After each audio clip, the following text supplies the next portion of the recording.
What if the greatest losses of your life were, in fact, the gateway to your greatest power? The story of Job is not just an ancient biblical account of suffering. It is a manual of spiritual neuroplasticity, a scientific guide to mental resilience, and a precise map for the transformation of human consciousness in the face of adversity.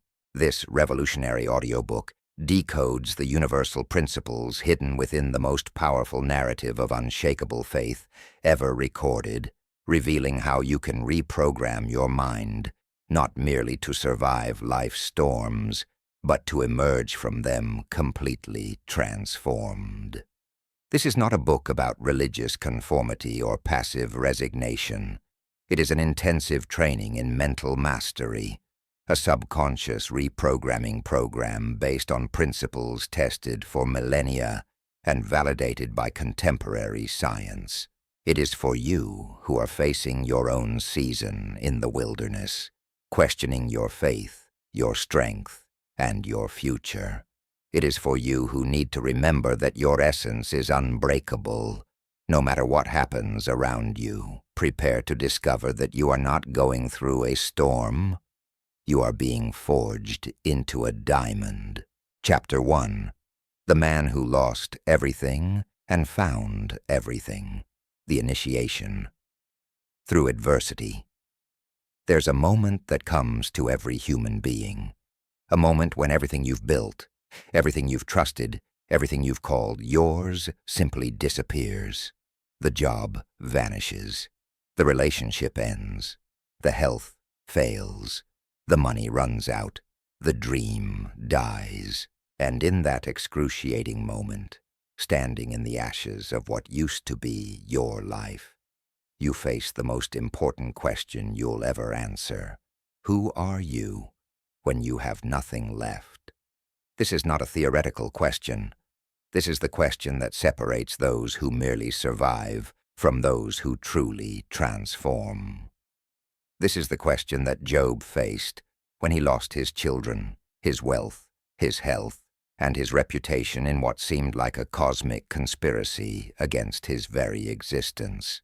And this is the question you're facing right now, whether you realize it or not, because the universe is always asking you, are you defined by what you have, or by who you are? Let me tell you about Maria, a successful corporate executive who had it all figured out. Corner office, 6-figure salary, perfect family, retirement account growing steadily. She had built her entire identity around being the woman who made it.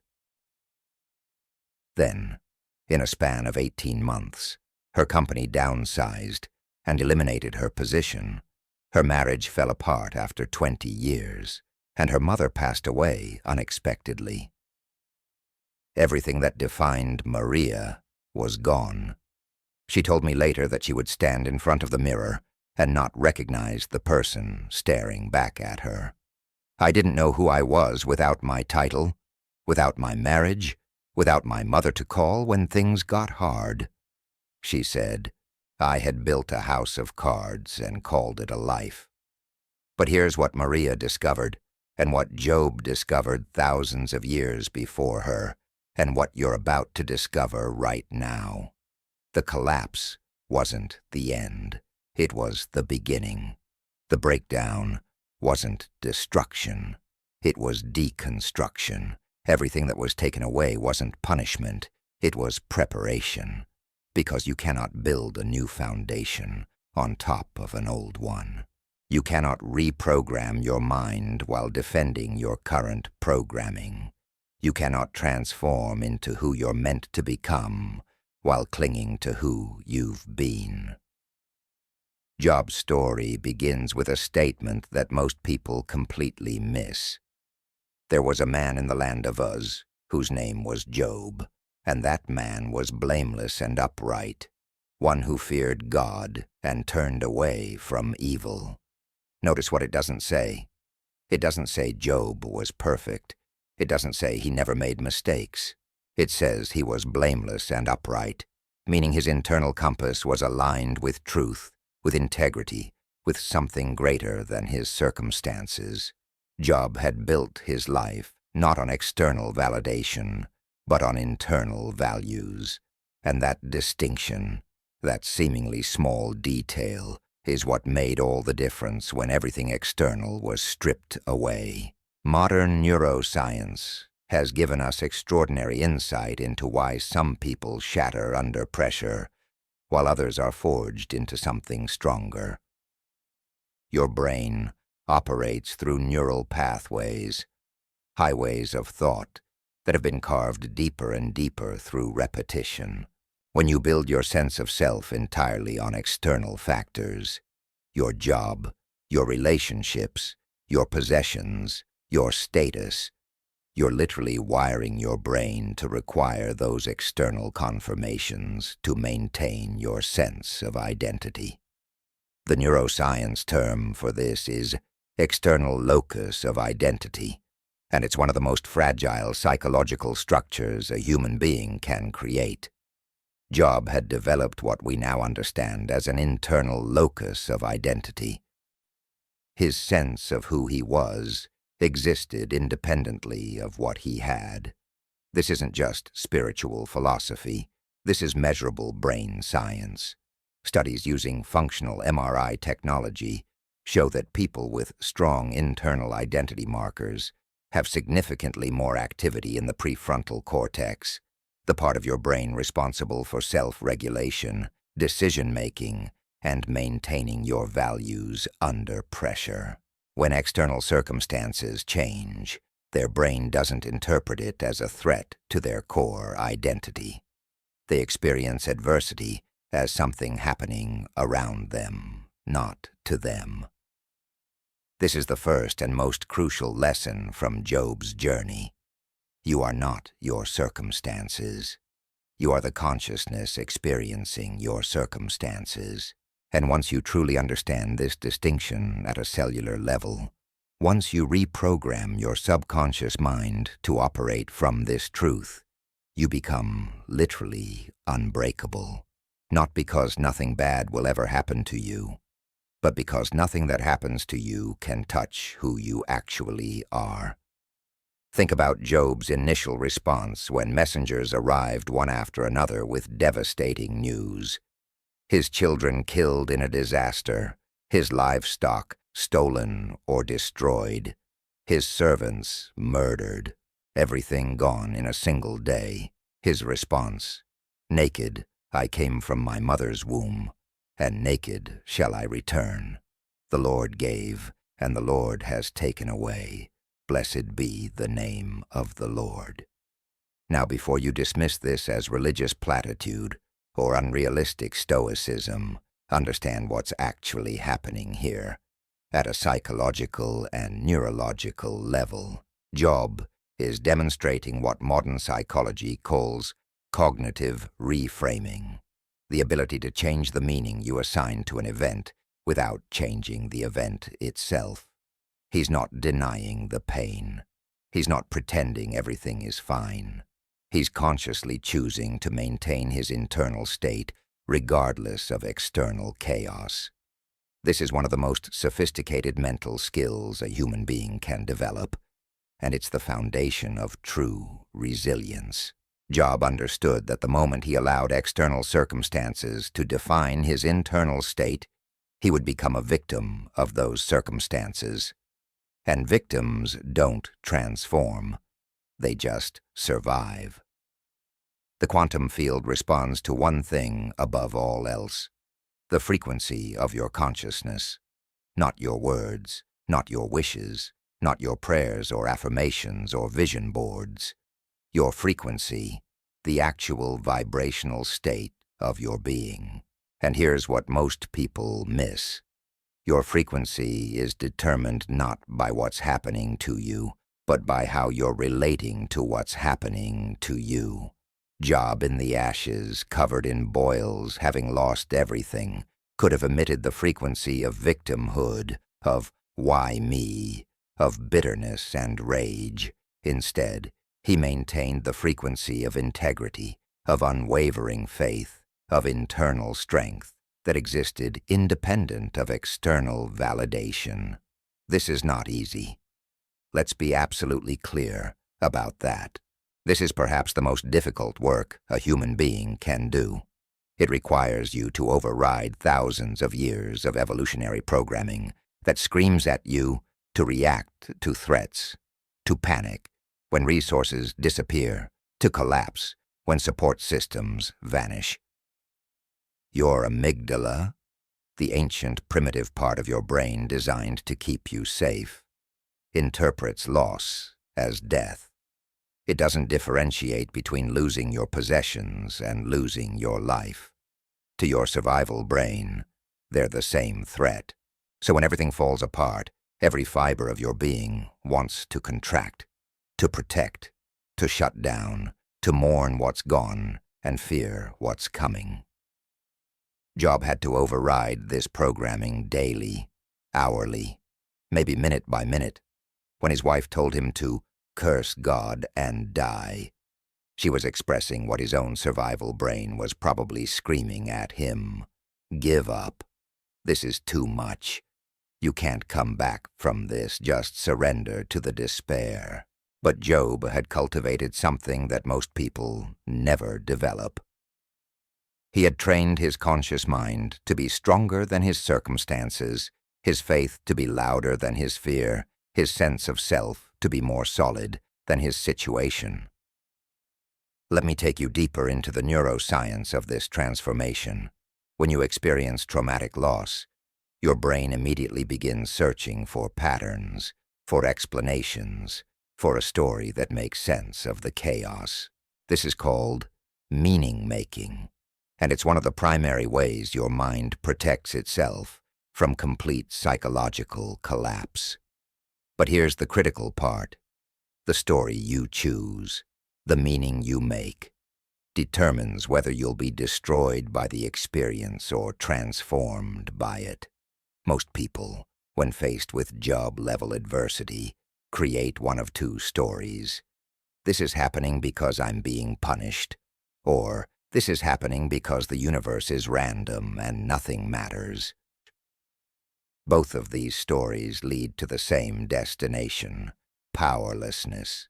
If you're being punished, you're a victim of divine judgment. If it's all random, you're a victim of cosmic chaos. Either way, you've positioned yourself as someone to whom things happen, rather than someone who shapes reality through the quality of their consciousness. Job created a different story. Not a story of punishment or randomness, but a story of initiation. He understood, at a level that transcends rational thought, that he was being called into something greater. The losses weren't endings, they were clearings. The pain wasn't punishment, it was purification. Every external support being removed wasn't abandonment. It was an invitation to discover the unshakable foundation within himself. This is where most spiritual teachings get it wrong, and this is where modern neuroscience proves the ancient wisdom right. You don't develop inner strength by having a comfortable life. You don't discover what you're made of when everything is going according to plan. You don't access your deepest power when you're surrounded by people telling you how amazing you are. You discover your true nature only when everything false is burned away. You find out what you're really made of only when you're tested beyond what you thought were your limits. Your brain is designed to adapt and evolve through stress. This is called neuroplasticity, and it's one of the most hopeful discoveries in modern science. Every time you face a challenge and don't quit, you're literally rewiring your neural pathways. Every time you maintain your integrity under pressure, you're strengthening the neural networks associated with resilience, determination, and faith. Every time you choose meaning over victimhood, you're carving new highways in your brain that make it easier to choose power over powerlessness the next time. Job was undergoing a radical neurological transformation, even though he lived thousands of years before we had the technology to measure it. Each day he chose to maintain his faith. Despite his circumstances, he was creating new neural pathways. Each moment he refused to blame God or curse his existence. He was strengthening the architecture of his consciousness. Each time he sat in the ashes and still proclaimed his trust in something greater than his temporary suffering, he was literally changing the structure of his brain. And here's what neuroscience has proven that validates Job's entire journey. The brain doesn't distinguish between external reality and internal focus. When you maintain a certain quality of consciousness, a certain frequency of thought and emotion, your brain begins to create neural patterns as if that reality already exists. Job, sitting in complete devastation, maintaining the consciousness of a man whose faith was unshakable, was programming his brain for restoration before there was any external evidence of restoration coming. This is not positive thinking. This is not denial. This is sophisticated consciousness technology that the mystics have known for millennia, and that science is finally validating. You don't wait for your circumstances to change your internal state. You change your internal state, and your circumstances begin to reorganize themselves to match your new frequency. Job understood this. He didn't wait until things got better to have faith. He had faith, and things got better as a consequence of that frequency he maintained. Let's talk about what Job's losses actually represented at a deeper level. Yes, he lost his children, his wealth, his health, but symbolically, metaphysically, he lost every external pillar that was holding up his identity. His children represented his legacy, his connection to the future. His wealth represented his security, his ability to control his environment. His health represented his physical agency, his power to act in the world. One by one, every crutch was kicked out from under him. And that's exactly what had to happen for him to discover that he didn't need crutches. He could stand on his own. Most people spend their entire lives building external scaffolding to support their sense of self. They define themselves by their roles: parent, professional, partner, provider. They measure their worth by their accomplishments, degrees, titles, bank accounts, social status. They validate their existence through others' approval, likes, recognition, admiration, respect. And there's nothing wrong with any of these things until they become the foundation of your identity. Because anything external can be taken away. Any role can end. Any accomplishment can be surpassed or forgotten. Any approval can be withdrawn. Job had to learn what you're learning right now. The only foundation that cannot be shaken is the one you build within your own consciousness. The only security that lasts is knowing who you are when you have nothing. The only wealth that matters is the richness of your internal landscape. The only approval you need is your own unwavering commitment to your truth, your values, your faith. When Maria, the executive I mentioned earlier, finally stopped resisting her losses and started asking what they were teaching her, everything shifted. She realized she had been living someone else's definition of success. She had been chasing external validation while ignoring her internal compass. The corporate title had given her status, but not fulfillment. The marriage had given her security, but not genuine intimacy. The busyness had given her distraction, but not purpose. Everything being taken away forced her to finally ask, what do I actually want? Who am I when no one's watching? What brings me genuine joy versus what brings me social approval? Within 2 years, Maria had rebuilt her entire life, but not by trying to recreate what she had lost. She built something completely new, based on who she discovered herself to be in the ashes. She started a consulting practice helping other women transition through career changes. She developed genuine friendships for the first time in decades, based on authenticity rather than networking. She created a daily spiritual practice that nourished her soul instead of just managing her stress. She told me, "I thought I had lost everything, but I had just lost everything that wasn't actually mine, everything that wasn't actually me." This is the gift hidden in Job's story, the treasure buried in the tragedy. You cannot become who you're meant to be while clinging to who you've been. You cannot access your deepest strength while relying on external support. You cannot know your true power until everything that gave you borrowed power is removed. The universe doesn't take things from you to punish you. It takes things from you to prepare you, to clear space, to remove the obstacles you've been calling security, to force you to finally build your life on the only foundation that can never be shaken: your own consciousness, your own faith, your own unshakable connection to something greater than temporary circumstances. Job's journey begins with loss, but it doesn't end there. His story is ultimately about restoration, about multiplication, about discovering that when you maintain your integrity and your faith through the darkest night, dawn doesn't just come. It comes brighter than you ever imagined possible. But we're not there yet. Right now, Job is in the ashes. Right now, everything is gone. Right now, there's no evidence that anything will ever be good again. And this is exactly where the transformation happens, not after the storm, but in the middle of it. Not when you can see the light at the end of the tunnel, but when you choose to be light in the darkest tunnel you've ever known.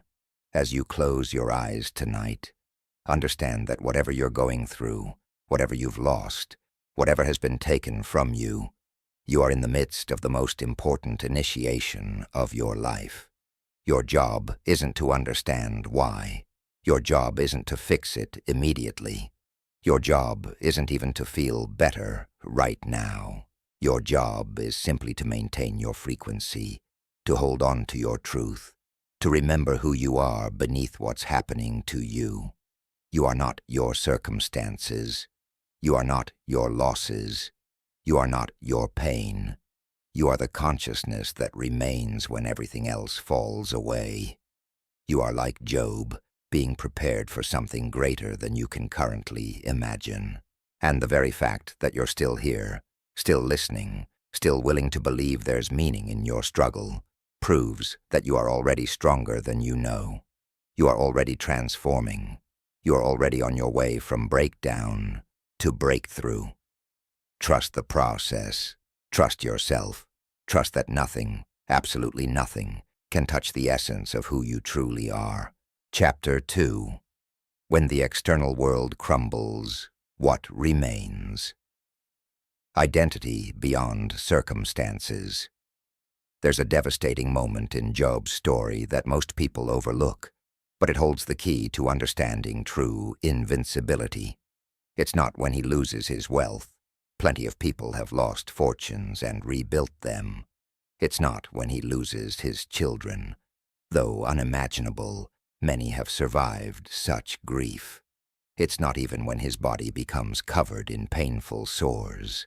The truly devastating moment comes when his wife looks at him sitting in the ashes and says, "Do you still hold fast to your integrity? Curse God and die." This is the moment when the person closest to him, or the one who should be his anchor, tells him to abandon the very core of who he is. This is the moment when even his most intimate relationship suggests that his identity, his integrity, his faith, his sense of self, is worthless in the face of his circumstances. And Job's response, "You speak as one of the foolish women would speak. Shall we receive good from God, and shall we not receive evil?" He doesn't curse her. He doesn't crumble. He doesn't agree that his circumstances should dictate his identity. In this single exchange, Job demonstrates the most powerful psychological principle you'll ever learn. Who you are is not determined by what happens to you. Who you are is determined by who you choose to be, regardless of what happens to you. Let me introduce you to David, a man who came to me after losing everything in a business partnership that went catastrophically wrong. Not only did he lose his company, but his business partner's fraud meant David was personally liable for millions in debt. His house was foreclosed. His car was repossessed. His credit was destroyed. But what haunted him most wasn't the financial devastation. It was what people said about him. Friends distanced themselves. Family members questioned his judgment. Former colleagues whispered that he must have known about the fraud.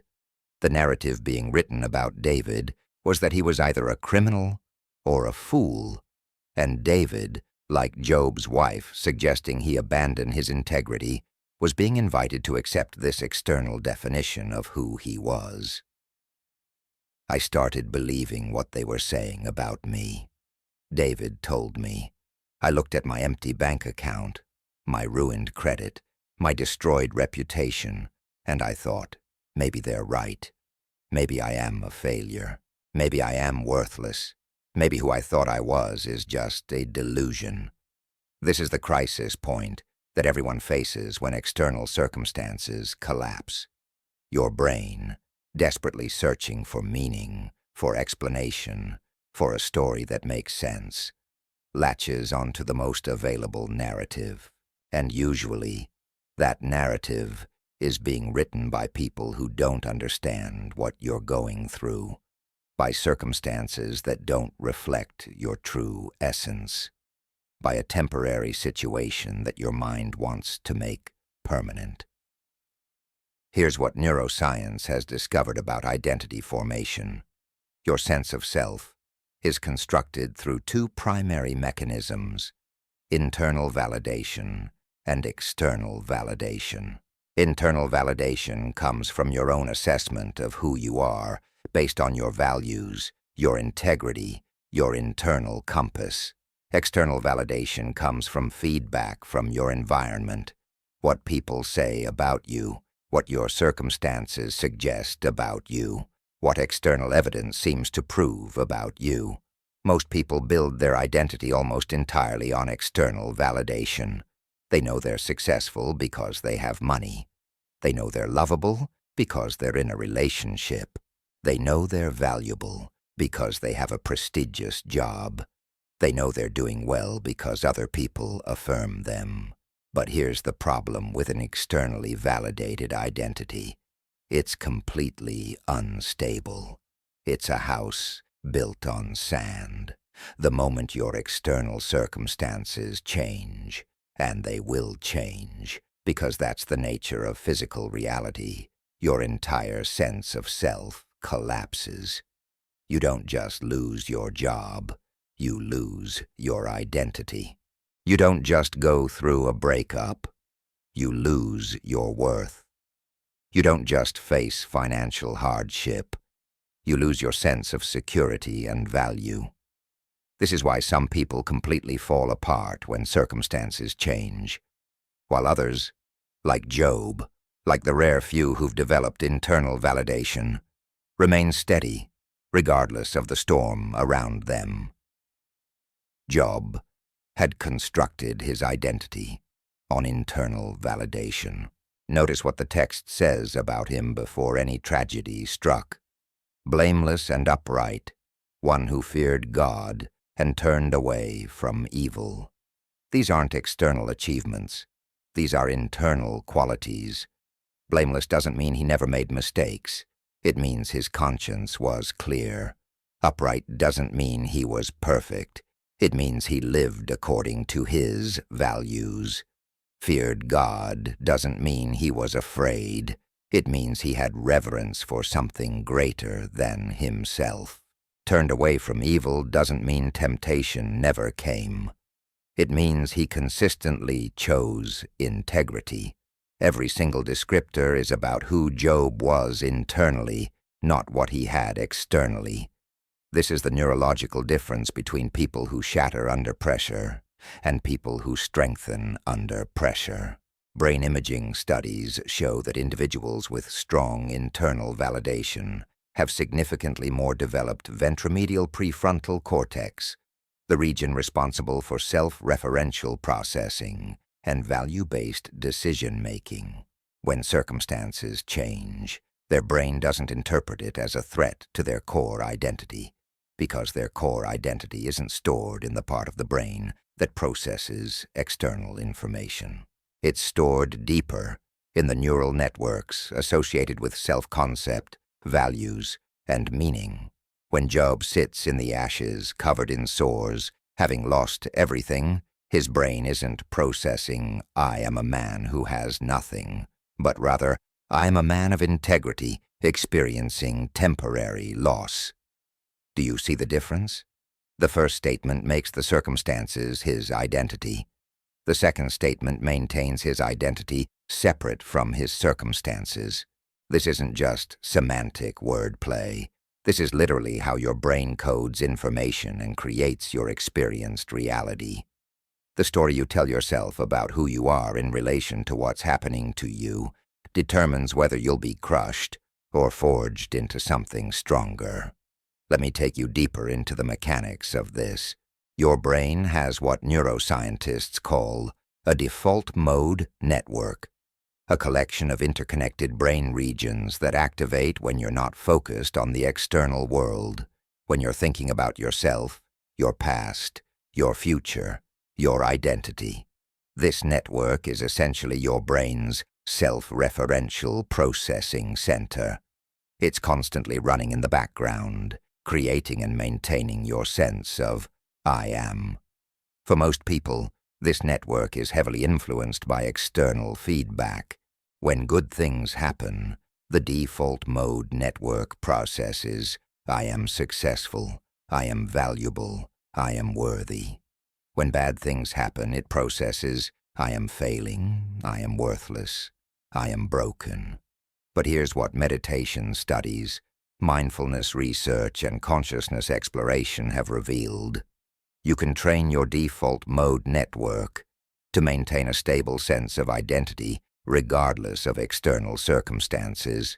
You can literally rewire the neural pathways that create your sense of self so that they're anchored in internal truth rather than external validation.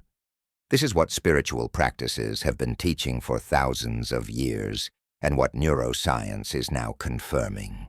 You are not your thoughts. You are not your circumstances. You are the awareness observing both. Job understood this at a profound level. When everything external was stripped away, he didn't lose himself because himself wasn't located in the external. His identity was anchored in something deeper, his relationship with the divine, his commitment to integrity, his sense of purpose that transcended temporary circumstances. Modern psychology calls this psychological flexibility, the ability to maintain your core values and sense of self while adapting to changing circumstances. But it's more than flexibility. It's invincibility. It's the recognition that there's a part of you that literally cannot be touched by anything that happens in the material world. Think about this. Job's possessions could be stolen. His children could be killed. His health could be destroyed. His reputation could be ruined. But his integrity, his faith, his essential nature, untouchable. Not because he was superhuman, but because he had located his identity in the one place that circumstances cannot reach, in consciousness itself, in the eternal part of himself that exists beyond the temporary drama of physical experience. Now, I need to be very clear about something, because this teaching is often misunderstood and weaponized against people who are suffering.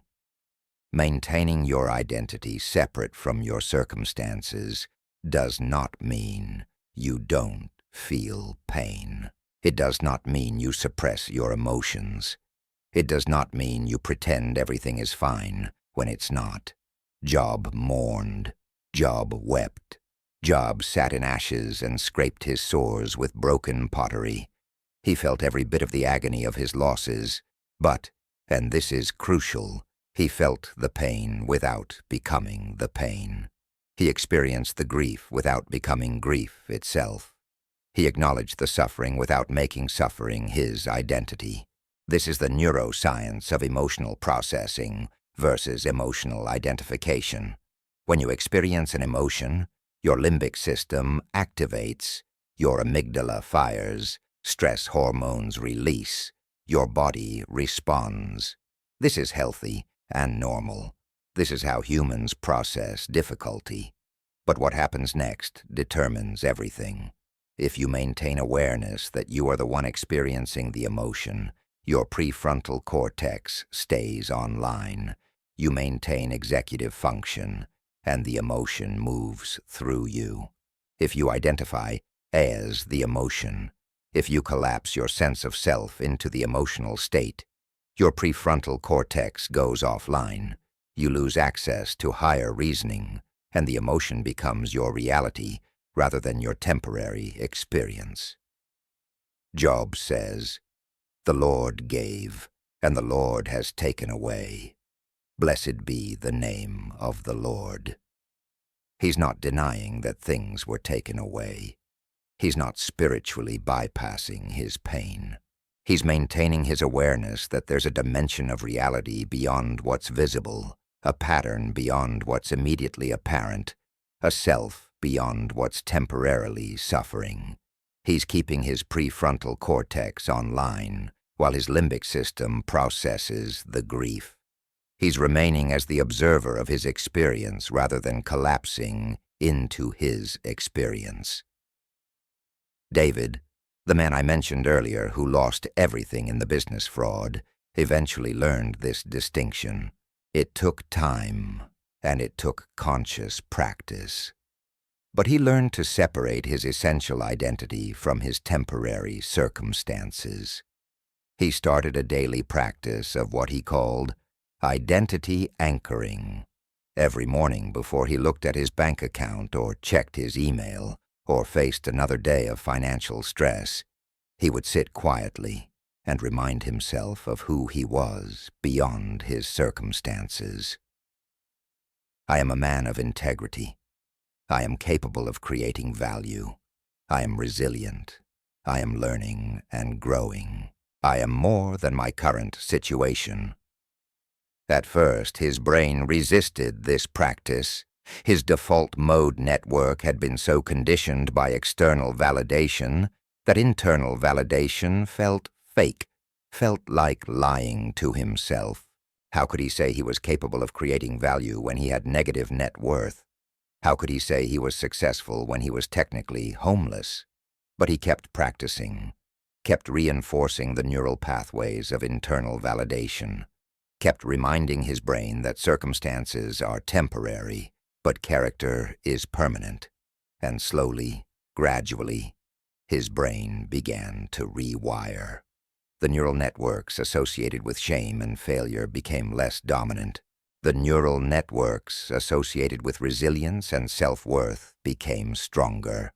Within 18 months, David had not only rebuilt his credit and his finances, but he had created a completely new business helping other entrepreneurs avoid the mistakes he'd made. He told me, "The weird thing is, I'm grateful for the collapse. Not because it was fun, it was hell, but because it forced me to figure out who I actually am when I have nothing to prove it.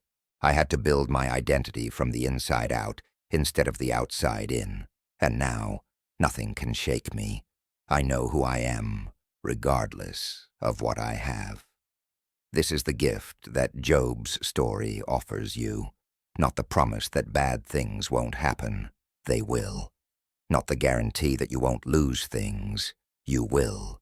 But the profound truth that there's a dimension of you that cannot be lost, cannot be taken, cannot be destroyed by any external circumstance. your body can fail. Your bank account can empty. Your relationships can end. Your reputation can be ruined. But the essence of who you are, that eternal, unshakable core, remains constant. The quantum field, the unified field of consciousness that underlies all physical reality, responds to one thing: the frequency of your being. Not the frequency of your circumstances, but the frequency of your consciousness. Job, sitting in ashes, maintained the frequency of a man whose identity was intact. He wasn't pretending his circumstances were good. He wasn't denying his suffering. He was simply refusing to allow temporary external conditions to define his permanent internal state. And this is what created the conditions for his eventual restoration, not the external actions he took, but the internal state he maintained. Here's what most people miss about manifestation, about creating reality, about the so-called law of attraction. It's not about thinking positive thoughts while your life falls apart. It's not about affirming abundance while you're broke and feeling like a liar. It's about understanding that your consciousness, your sense of who you are, your internal state of being, is the creative force. When you maintain an identity of integrity, of resilience, of faith, of capability, regardless of what's happening externally, you're literally broadcasting a frequency into the quantum field that must eventually materialize into corresponding circumstances. But if you allow your circumstances to define your identity, you're trapped in a loop. Your circumstances create your identity, and your identity creates more of the same circumstances. You're broke, so you identify as poor. So you think poor thoughts. So you make poor decisions. So you stay broke. You're alone. So you identify as unlovable. So you emanate unlovable energy. So people don't connect with you. So you stay alone. Job broke this loop. His circumstances screamed that he was cursed, abandoned, worthless. But his identity remained: I am a man of integrity. I am faithful. I am who I have always been, regardless of what's happening to me right now. Let me show you how this works at the level of your nervous system. When you experience trauma or loss, your sympathetic nervous system activates. This is your fight or flight response. Your body floods with cortisol and adrenaline. Your heart rate increases. Your breathing becomes shallow. Your muscles tense. This is unavoidable. It's how your body responds to threat. But here's the key. If your identity is threatened by the circumstances, your nervous system stays in this activated state. You become chronically stressed. Your body remains in survival mode. Your brain cannot access higher functions. You're literally stuck in a physiological state of emergency.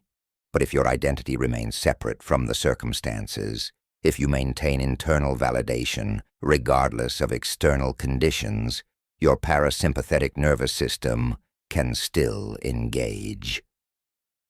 This is your rest and digest response, your healing mode, your growth state. Even while experiencing difficulty, even while processing grief, your body can maintain some degree of physiological calm because your brain isn't interpreting the circumstances as a threat to your survival. Job's body was in pain from the sores, but his nervous system wasn't in constant panic because his identity wasn't under threat. Only his circumstances were. This is why some people develop PTSD from traumatic events, while others develop post-traumatic growth. It's not about the severity of the event. It's about whether the event threatened their sense of identity.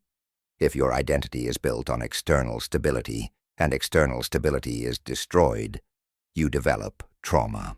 If your identity is built on internal truth, and external stability is destroyed, you develop resilience.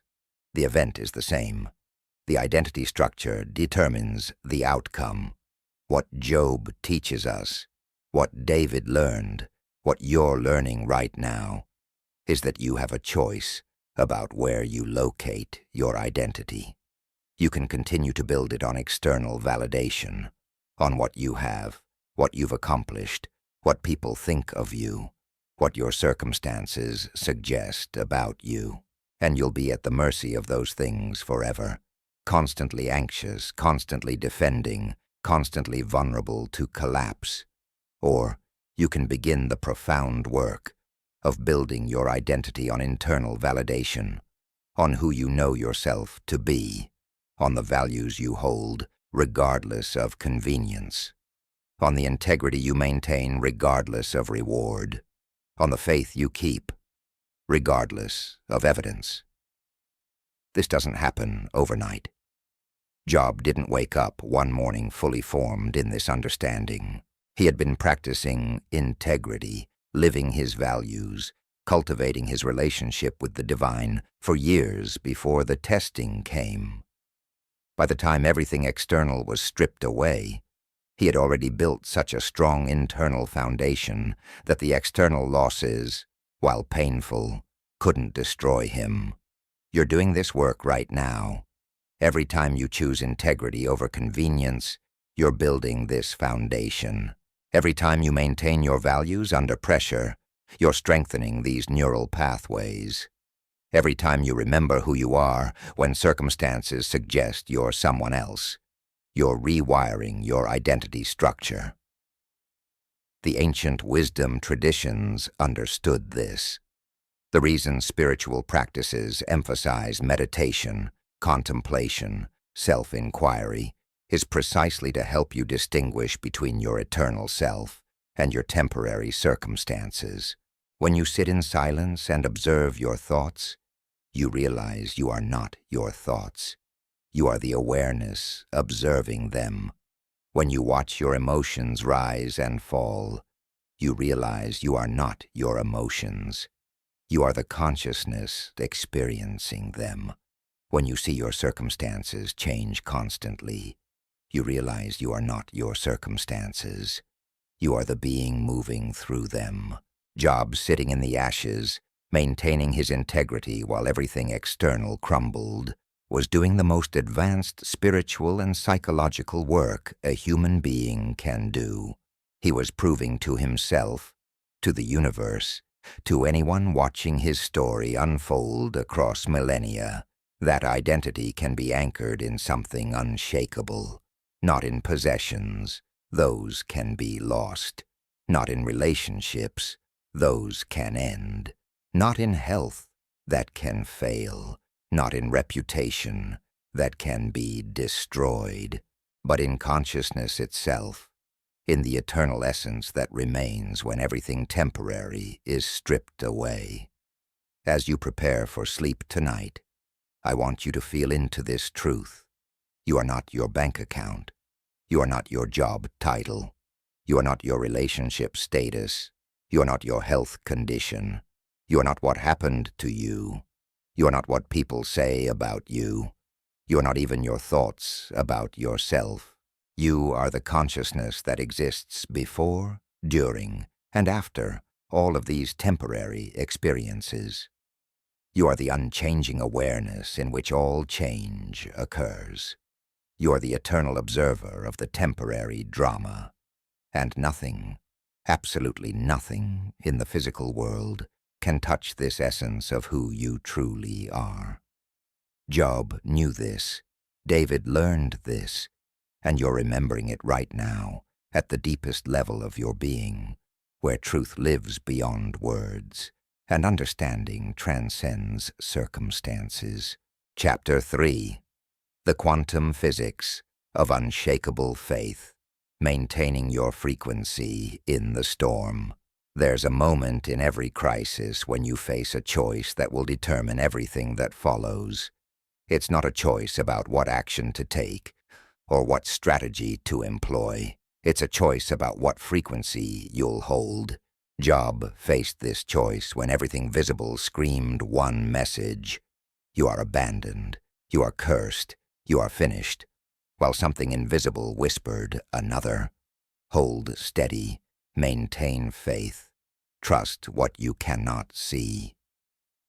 This is the quantum moment, the point where consciousness determines reality, where your internal state begins to shape your external world in ways that defy ordinary logic. Let me explain what's actually happening here, because once you understand the physics of faith, you'll never look at adversity the same way again. Everything in the universe, including you, is energy vibrating at different frequencies. This isn't spiritual metaphor. This is measurable physics. Your thoughts have a frequency. Your emotions have a frequency. Your beliefs have a frequency. And these frequencies interact with the quantum field, the underlying fabric of reality, in ways that literally organize matter and create your experienced life. When quantum physicists say that the observer affects the observed, when they demonstrate that consciousness collapses the wave function and determines which potential reality becomes actual reality, they're describing the same principle that Job understood thousands of years ago. Your internal state determines your external experience. Job, sitting in the ashes, covered in sores, having lost everything, was faced with the most critical choice of his life. Not whether to curse God or maintain faith. That's just the religious language of the story. The real choice was this: will I allow my external circumstances to determine my internal frequency, or will I maintain my internal frequency regardless of external circumstances? Will I let what I see dictate what I believe, or will I let what I believe begin to shape what I see? This is the quantum physics of faith. This is how consciousness creates reality. This is why some people spiral downward in crisis, while others use crisis as a launching pad into transformation. Let me introduce you to Sarah, a single mother who was diagnosed with stage 3 cancer, while simultaneously going through a divorce and facing potential bankruptcy from medical bills. By every external measure, her life was in free fall. Her doctors gave her statistics that weren't encouraging. Her soon-to-be ex-husband was fighting her for custody. Her savings were evaporating.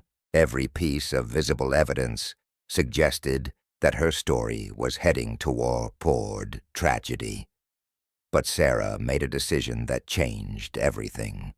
She decided that regardless of what the circumstances looked like, she would maintain the frequency of health, of wholeness, of faith, that something greater was at work. This wasn't denial. She acknowledged the cancer. She went through treatment. She dealt with the legal issues and the financial stress. But, and this is crucial, she refused to broadcast the frequency of victim, of hopeless, of defeated.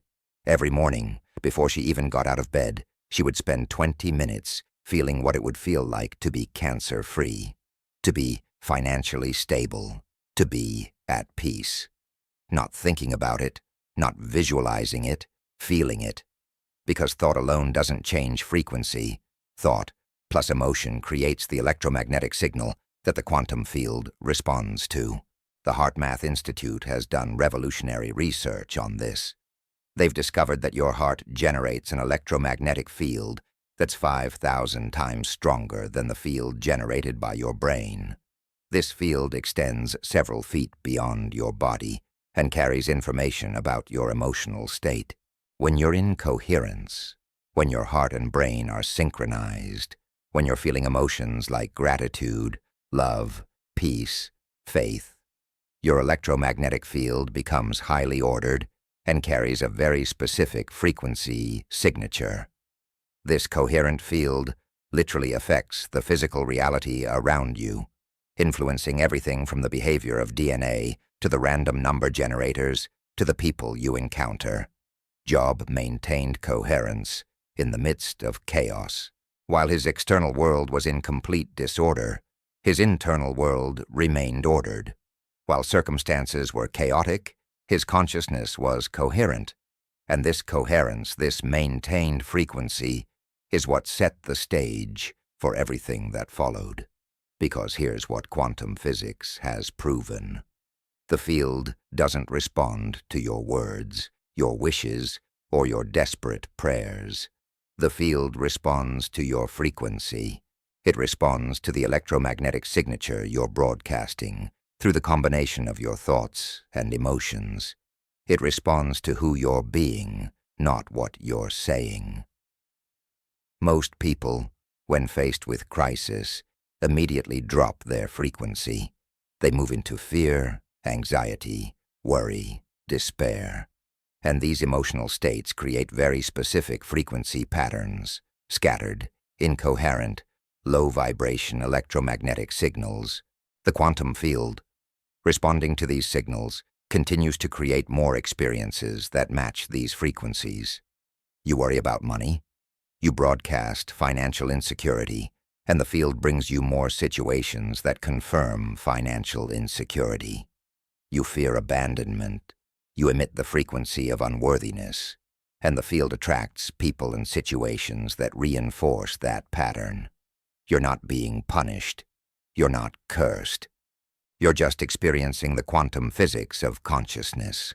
Like attracts like, frequency calls forth matching frequency. Job broke this pattern. The circumstances said, vibrate at the frequency of loss, of grief, of hopelessness. His wife said, curse God and die. Essentially, drop your frequency completely. Give up. Match your internal state to your external situation. His friends, when they arrived, said through their accusations that he must have done something to deserve this, implying that he should take on the frequency of guilt and shame. Every external input was designed to lower his vibration, to collapse his coherence, to pull him down into the frequency of victimhood and despair. But Job refused. Though he slay me, yet will I trust in him. This statement is pure quantum physics. Job is saying, regardless of what the physical evidence shows, regardless of what my circumstances suggest, regardless of what everyone around me believes, I'm going to maintain the frequency of faith. I'm going to hold the vibration of trust. I'm going to keep my electromagnetic field coherent and aligned with divine order, even when visible order has completely collapsed. This isn't blind faith. This is sophisticated consciousness technology. This is understanding that your frequency is your creative power, and that maintaining a high frequency in low circumstances is the mechanism of transformation. Let me take you deeper into the science of this. Your body is composed of approximately 37 trillion cells. Each cell contains DNA, and each strand of DNA is essentially an antenna, constantly receiving and transmitting information. Your DNA doesn't just contain your genetic blueprint. It's also a transceiver, constantly communicating with the quantum field. Research by scientists like Dr. Bruce Lipton has shown that your DNA expression is influenced not by your genes alone, but by your environment. And that environment includes the electromagnetic field created by your thoughts and emotions. You're literally signaling your DNA with every thought you think and every emotion you feel. When Job maintained faith in the midst of catastrophe, he was sending a very specific signal to every cell in his body. We are not defeated. We are not broken. We are maintaining our integrity and our trust, regardless of external conditions. His DNA received that signal. His immune system received that signal. Every organ, every tissue, every system in his body was getting the message. Hold steady. Maintain coherence. We're coming through this stronger. Compare this to what happens when someone collapses into victimhood When they broadcast the frequency of, "I'm destroyed, I'm finished," there's no hope. That signal goes to every cell, and the body begins to match that frequency. Immune function drops. Healing slows. Disease progresses. Not because of the circumstances themselves, but because of the frequency being broadcast in response to the circumstances. Sarah, the woman I mentioned with cancer, understood this instinctively. Her oncologist told me later that he'd never seen anyone move through treatment with such unusual resilience. Her body responded to chemotherapy better than expected. Her recovery times were faster than typical. Her overall vitality remained higher than most patients with far less serious diagnoses. When he asked her what she was doing differently, she said, "I refuse to vibrate at the frequency of sick. I'm treating the cancer, but I'm being the frequency of healthy. I know my body is listening to my frequency more than my diagnosis." 3 years later, Sarah is cancer-free, financially stable, remarried to a man who actually values her, and running a coaching practice helping other women navigate health crises. She told me, "The cancer wasn't the enemy. The cancer was the messenger. It was forcing me to learn what frequency I was broadcasting, and to consciously choose a different one. Everything in my life that fell apart was operating at a low frequency. The marriage that wasn't really intimate, the job that drained me, the beliefs that limited me. The cancer cleared it all out so I could rebuild at a higher frequency."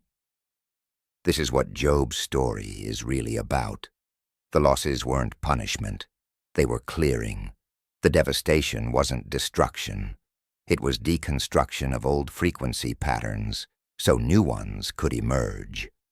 Everything that was taken from Job was taken because it was operating at a frequency that couldn't match where he was being called to go. His old wealth was built on one level of consciousness. His restoration, as we'll see later in his story, came at an entirely different level, doubled, multiplied, expanded beyond what he'd had before. But he couldn't access that new level while clinging to the old frequency. Here's where most people get tripped up. They think maintaining high frequency means pretending everything is fine, spiritually bypassing their pain, or forcing positive thoughts while feeling terrible. That's not what Job did, and that's not what works. Job mourned. Job wept. Job sat in ashes. He didn't deny his grief, but, and this is the subtle distinction that changes everything, he didn't make grief his identity. He didn't broadcast grief as his permanent frequency. He felt the grief while maintaining the underlying frequency of faith. He experienced the pain while holding the deeper frequency of trust. He allowed the human emotions to move through him while anchoring himself in a frequency that transcended the human drama. Think of it like this. Imagine you're at a radio station and there's static on the line. You can hear the static, acknowledge the static, even feel frustrated by the static. But you don't change your station's broadcasting frequency to match the static. You maintain your signal, clear and strong, knowing that anyone tuning into your frequency will receive your transmission regardless of the interference.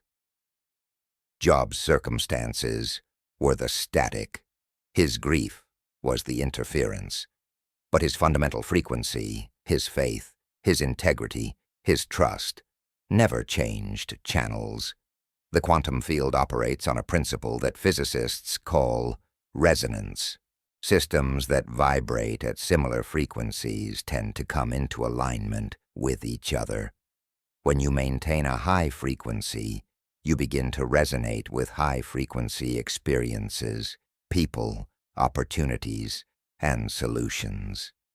When you drop to a low frequency, you resonate with low-frequency experiences, more problems, more drama, more evidence of what's wrong. This isn't mystical. This is physics. Like tuning forks, strike one, and others tuned to the same frequency will begin to vibrate in response. Job, maintaining the frequency of faith and integrity, was essentially calling forth from the quantum field everything that matched that frequency.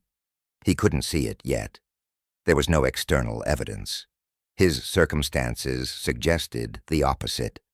But at the level of frequency, at the level of the quantum field where all possibilities exist simultaneously, he was already attracting the components of his restoration. He was already reorganizing matter at the subatomic level through the coherence of his consciousness. He was already creating the conditions for his breakthrough through the frequency he maintained in his breakdown. Now let me be very practical about this because I don't want you to think this is just abstract theory. How do you actually maintain your frequency when everything is falling apart? How do you hold coherence when chaos is all around you? Job gives us a clear model. He stayed connected to something greater than his circumstances. He maintained his relationship with the divine. He kept his attention on eternal truth rather than temporary conditions. In modern terms, he practiced what neuroscience calls top-down processing, allowing his higher consciousness to regulate his lower emotional responses rather than letting his emotional reactions dictate his conscious awareness. This requires daily practice, moment-by-moment vigilance, conscious choice, over and over again. Every morning, Job could have woken up and immediately focused on his losses, his pain, his devastation. His brain's default mode, network, would have pulled him toward rumination, toward replaying the trauma, toward reinforcing the neural pathways of suffering. Instead, he chose to maintain his practice of blessing, of gratitude, of connection to divine presence. He override his brain's natural negativity bias, the evolutionary tendency to focus on threats and problems, by consciously directing his attention to what remained true, regardless of circumstances. You can do this right now, regardless of what you're facing. Before you focus on what's wrong, acknowledge what remains right. Before you broadcast the frequency of lack, feel into the frequency of what you still have. Before you let fear dominate your field, anchor into faith, even if it's just a small seed of faith. You're not denying reality. You're choosing which aspect of reality to amplify with your attention and emotion. Because whatever you focus on with feeling becomes the signal you're broadcasting to the quantum field, and the field must respond with matching experiences. The HeartMath Institute teaches a technique called heart-focused breathing that Job was essentially practicing without knowing the science behind it. You breathe slowly and deeply, imagining the breath moving in and out through your heart center. As you breathe, you activate a feeling of appreciation, gratitude, or care, any positive emotion that feels genuine to you. This simple practice shifts your heart into coherence within minutes. Your heart rhythm pattern becomes ordered. Your nervous system balances. Your brain waves shift into more optimal states. And most importantly, your electromagnetic field becomes coherent, broadcasting a clear, strong, high-frequency signal that affects everything around you. Job couldn't have known about heart coherence, about electromagnetic fields, about the quantum physics of consciousness. But he knew something deeper.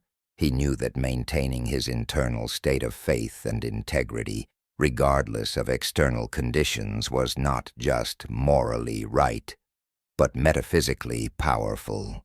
He knew that how he showed up in his crisis would determine what emerged from his crisis.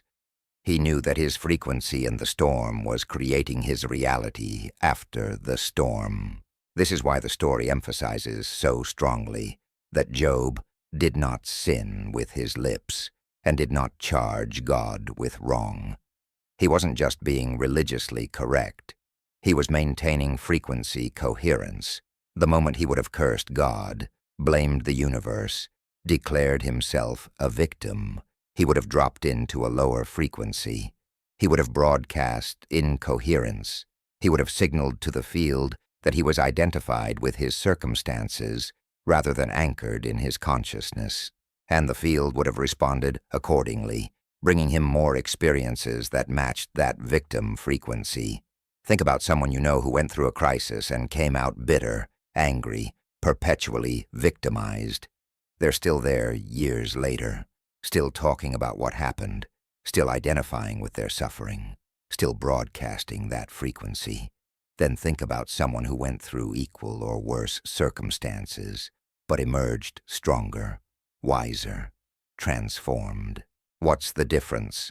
Not the circumstances, not luck, not external factors.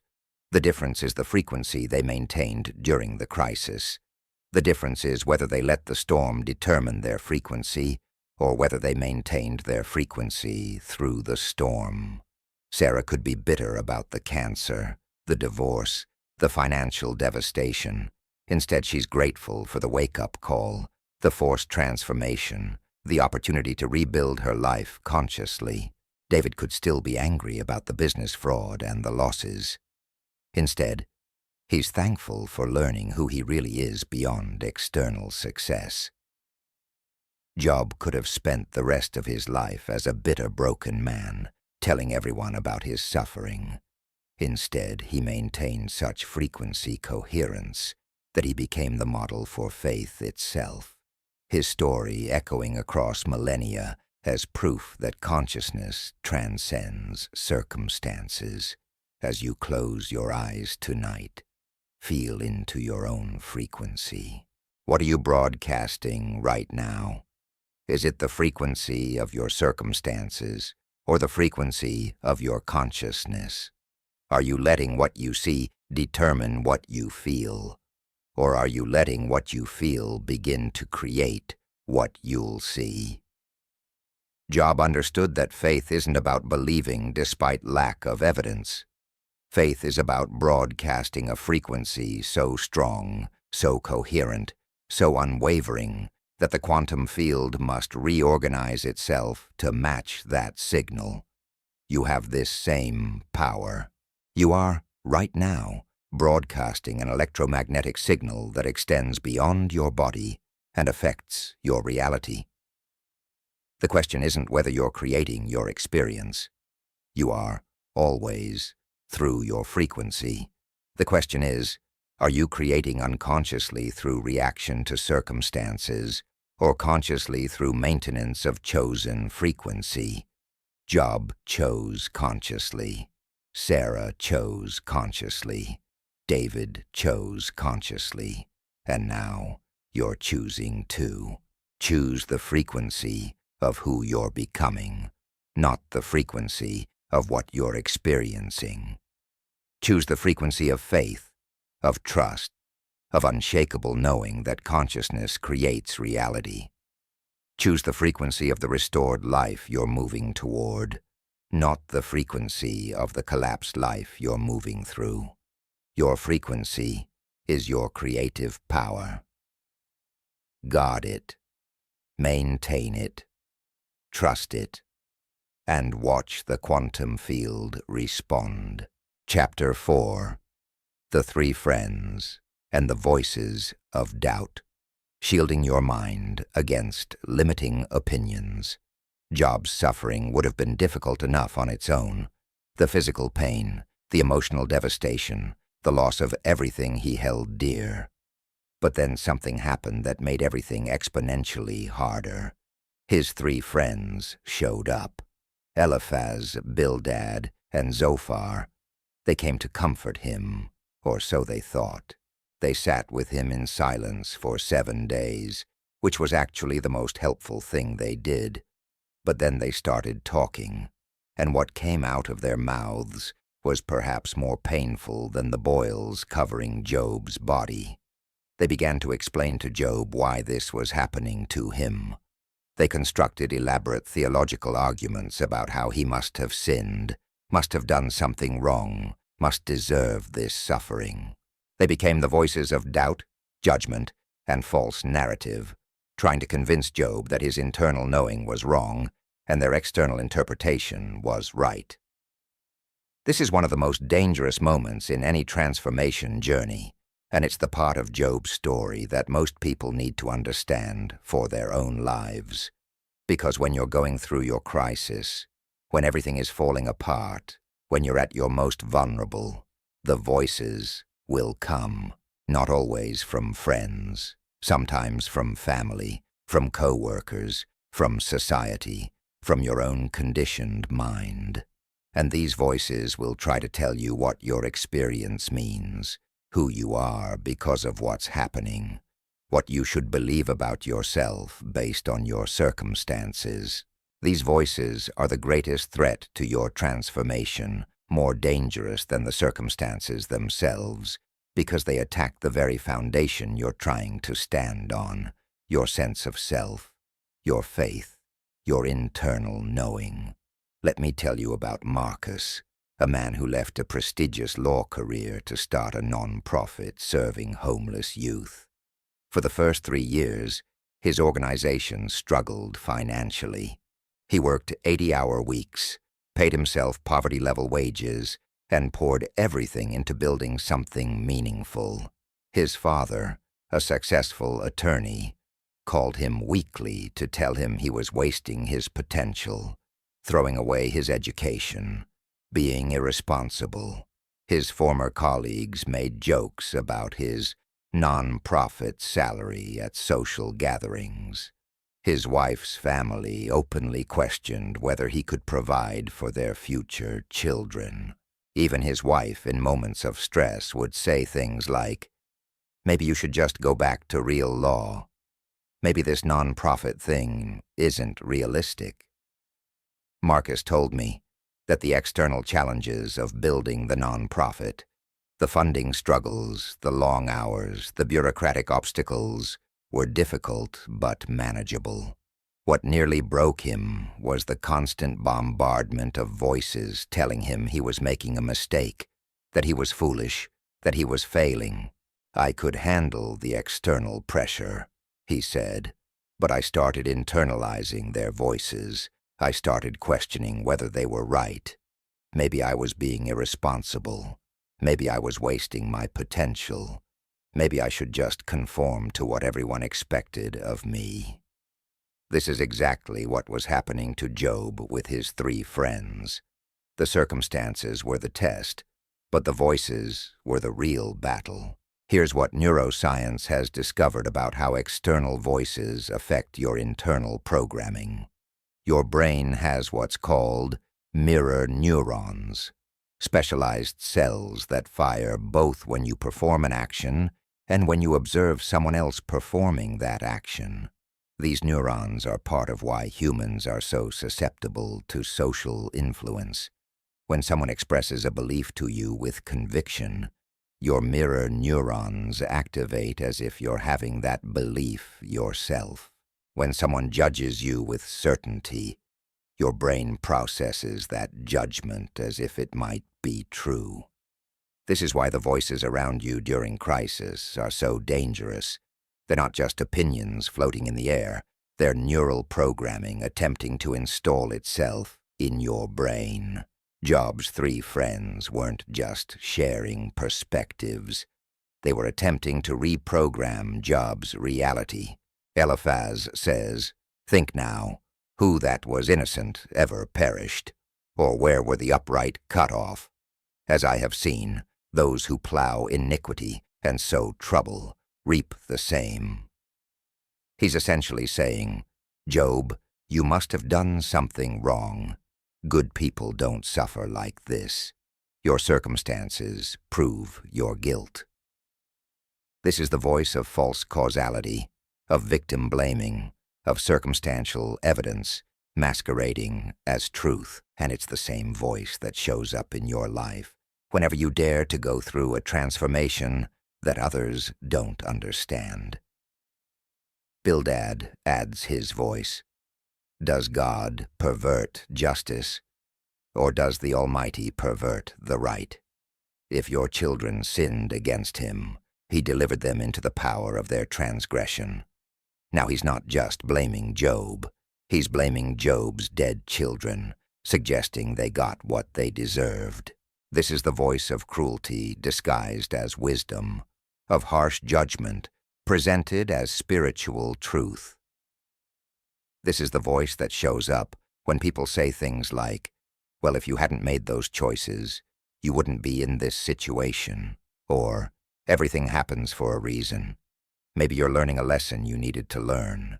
These statements, even when spoken with good intentions, are attempts to make someone's suffering neat and explainable, to reduce complex human experience to simple cause and effect, to make the speaker feel safe by believing that suffering is always deserved. Zophar completes the chorus. Know then that God exacts of you less than your guilt deserves. This might be the most insidious voice of all. The voice that says you should be grateful that things aren't even worse, that you deserve worse than what you're getting, that you should accept suffering as mercy. This is the voice of self-diminishment, of toxic humility, of accepting less than you deserve because you've been convinced you deserve nothing. This voice shows up in relationships where you tolerate mistreatment because at least they haven't left me yet. It shows up in careers where you accept exploitation because at least I have a job. It shows up in spiritual communities where you're told that suffering is virtuous and desiring better is selfish. Job's response to these three voices is one of the most powerful demonstrations of psychological boundaries in all of literature. He says, "No doubt you are the people, and wisdom will die with you. But I have understanding as well as you. I am not inferior to you." Who does not know such things as these? He's essentially saying, you don't have special access to truth. Your confident opinions don't make them facts. I know myself better than you know me, and I will not accept your narrative about my experience. This is the practice of cognitive sovereignty, maintaining the right to interpret your own experience, to know your own truth, to trust your internal knowing over external pressure. The neuroscience of social pressure reveals why this is so difficult. Humans evolved as tribal creatures, and our brains are wired to prioritize group cohesion over individual truth. Studies show that when you hold an opinion that differs from the group, your anterior cingulate cortex activates. This is the same region that processes physical pain. Your brain literally experiences social disagreement as painful, as threatening. This is why standing firm in your truth against the voices of others requires tremendous mental strength.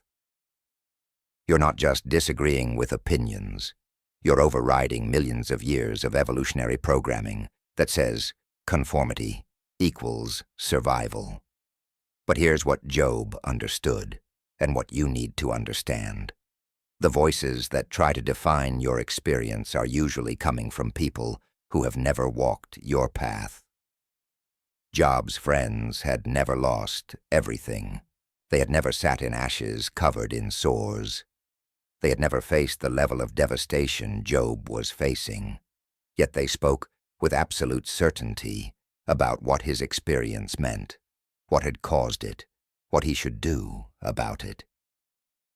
This is the pattern of the voices, loud opinions from people with little relevant experience, confident judgments from people who haven't earned the right to judge, certain proclamations from people operating on theory rather than lived reality. Marcus's father had never taken the risk of leaving security for purpose. His former colleagues had never prioritized meaning over money. His in-laws had never built something from nothing, yet they all spoke with absolute certainty about what Marcus should do, who he should be, what his choices meant about his character, and his future, and Marcus, in his vulnerable state, struggling to build something meaningful while facing constant obstacles, nearly internalized their narrative. He nearly accepted their definition of failure. He nearly abandoned his calling because the voices were so loud and so certain. But then something shifted. Marcus was sitting in a meeting with one of the youth his nonprofit served, a 17-year-old who had been living on the streets for 2 years. The kid looked at Marcus and said, "You know what's different about you? You actually see me. Most people look through me like I'm invisible, or they look at me like I'm a problem to fix. But you see me like I'm a person worth knowing." And in that moment, Marcus remembered why he'd left law in the first place. He remembered his own truth beneath the voices of others. He remembered that the opinion of one person whose life was actually being transformed mattered more than the opinions of 100 people who were just protecting their own world view. This is what Job did with his 3 friends. He listened to their elaborate arguments, their confident pronouncements, their certain judgments. And then he said, in essence, "You're wrong. You don't understand. You're speaking from theory while I'm living reality, and I will not accept your narrative about my experience." This doesn't mean Job was arrogant or closed-minded. He was willing to self-examine, to question, to explore whether there was truth in what they were saying. But after examination, he trusted his own internal knowing over their external opinions. He maintained his cognitive sovereignty. The practice of shielding your mind against limiting opinions requires several specific skills, and Job demonstrates all of them. First, you need the ability to distinguish between helpful feedback and destructive judgment. Helpful feedback comes from people who've walked similar paths, who offer perspective without agenda, who empower you to find your own answers. Destructive judgment comes from people who need you to be wrong so they can be right, who reduce your complex experience to simple explanations, who offer certainty about situations they don't understand. Job's friends were offering judgment, not feedback. They needed Job to be guilty so their theology could remain intact. They needed his suffering to be deserved so their own sense of security wouldn't be threatened. Second, you need what psychologists call differentiation, the ability to maintain your sense of self in the presence of strong pressure to conform. This means you can stay connected to others without absorbing their anxiety, their judgments, their limiting beliefs. Job remained in relationship with his friends. He didn't cut them off or refuse to engage, but he didn't allow their voices to override his internal truth. This is the dance of healthy boundaries. Connected, but not enmeshed. Open, but not absorbent. Responsive, but not reactive. Third, you need to develop what I call frequency protection. Remember from the last chapter that you're constantly broadcasting an electromagnetic frequency based on your thoughts and emotions. When you're around people broadcasting low-frequency thoughts, fear, judgment, limitation, victimhood, their field affects yours. This is measurable science. The Heart Math Institute has shown that when 2 people are in close proximity, their electromagnetic fields interact. If you're not consciously maintaining your frequency, you'll unconsciously entrain to the frequency of those around you. Job had to maintain his frequency of faith and integrity, not just against his circumstances, but against the frequency of doubt and judgment emanating from his friends. Think about how this plays out in your life. You're working on building something new, a business, a creative project, a transformed life. You're holding a vision, maintaining a frequency, trusting the process even when results aren't visible yet. Then you spend time with family or old friends, and they express doubt. Are you sure about this?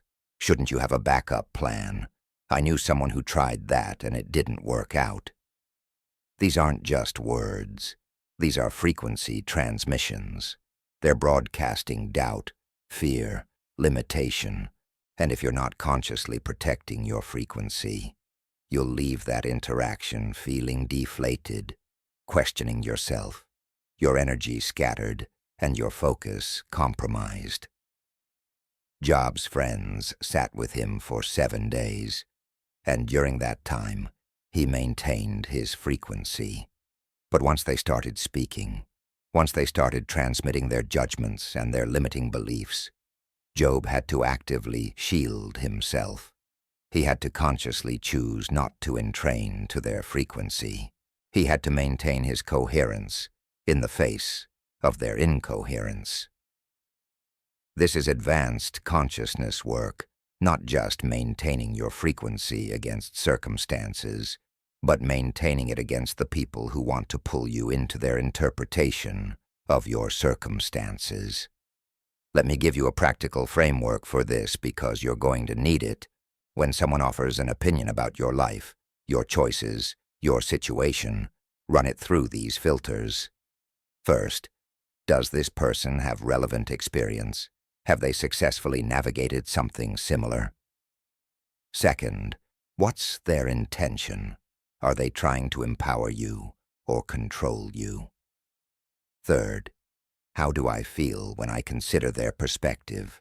Does it expand me or contract me? Fourth, does this align with my internal knowing or contradict it? Job ran his friends' opinions through these filters. They had no relevant experience with his level of loss. Their intention was to defend their theology, not support his transformation. Their words made him feel more contracted, not more expanded, and their perspective completely contradicted his internal knowing about his own integrity. So Job rejected their narrative, not angrily, not defensively, but firmly. I will maintain my ways before him, Job declares. Though he slay me, yet will I trust in him. He's essentially saying, your interpretation of my experience is not my truth. Your certainty about what this means is not my certainty. Your need to explain my suffering with simple causality is not my need. I know who I am. I know my integrity. I know my faith.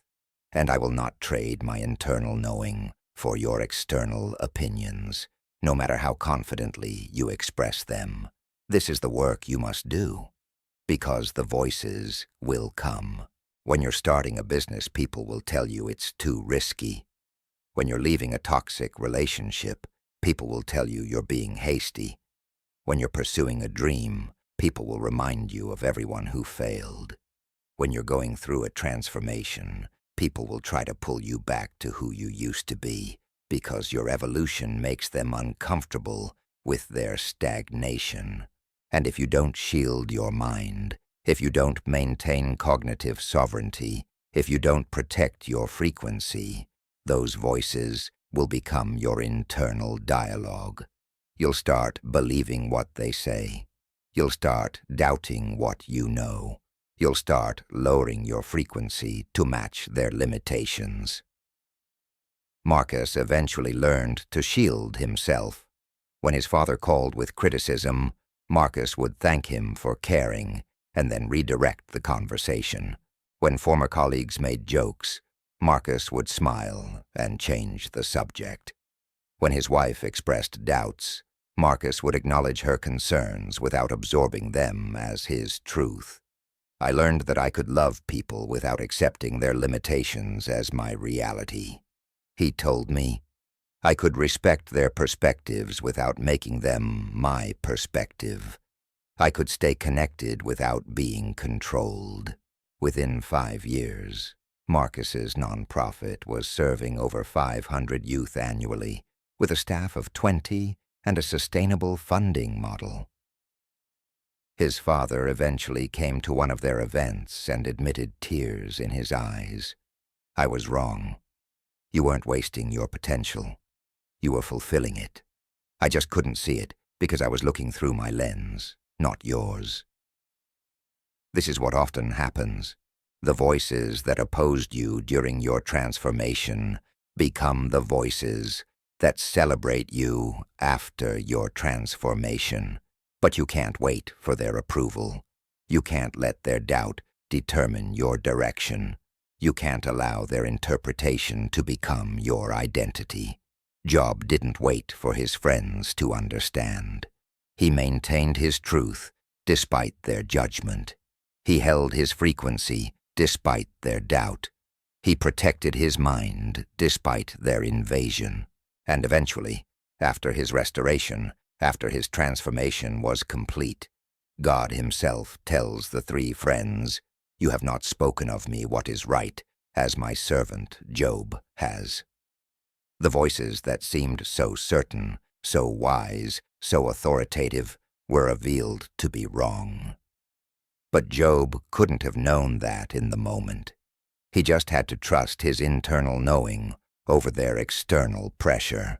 As you prepare for sleep tonight, I want you to become aware of the voices that have been shaping your self-concept, your possibilities, your sense of what you deserve and what you're capable of.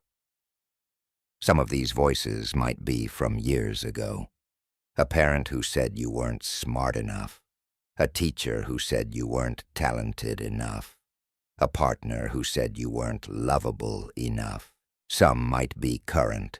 Friends who doubt your dreams, family who question your choices, society that limits your possibilities.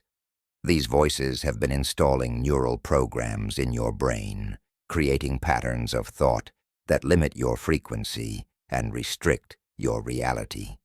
But tonight, you're beginning the process of uninstalling those programs. You're reclaiming your cognitive sovereignty. You're choosing to trust your internal knowing over external pressure. You're building a shield around your consciousness that allows you to hear perspectives without absorbing limitations, to consider opinions without abandoning your truth, to stay connected to others without being controlled by their frequency. Like Job, you're learning that the greatest threat to your transformation isn't the circumstances you're facing. It's the voices trying to define what those circumstances mean.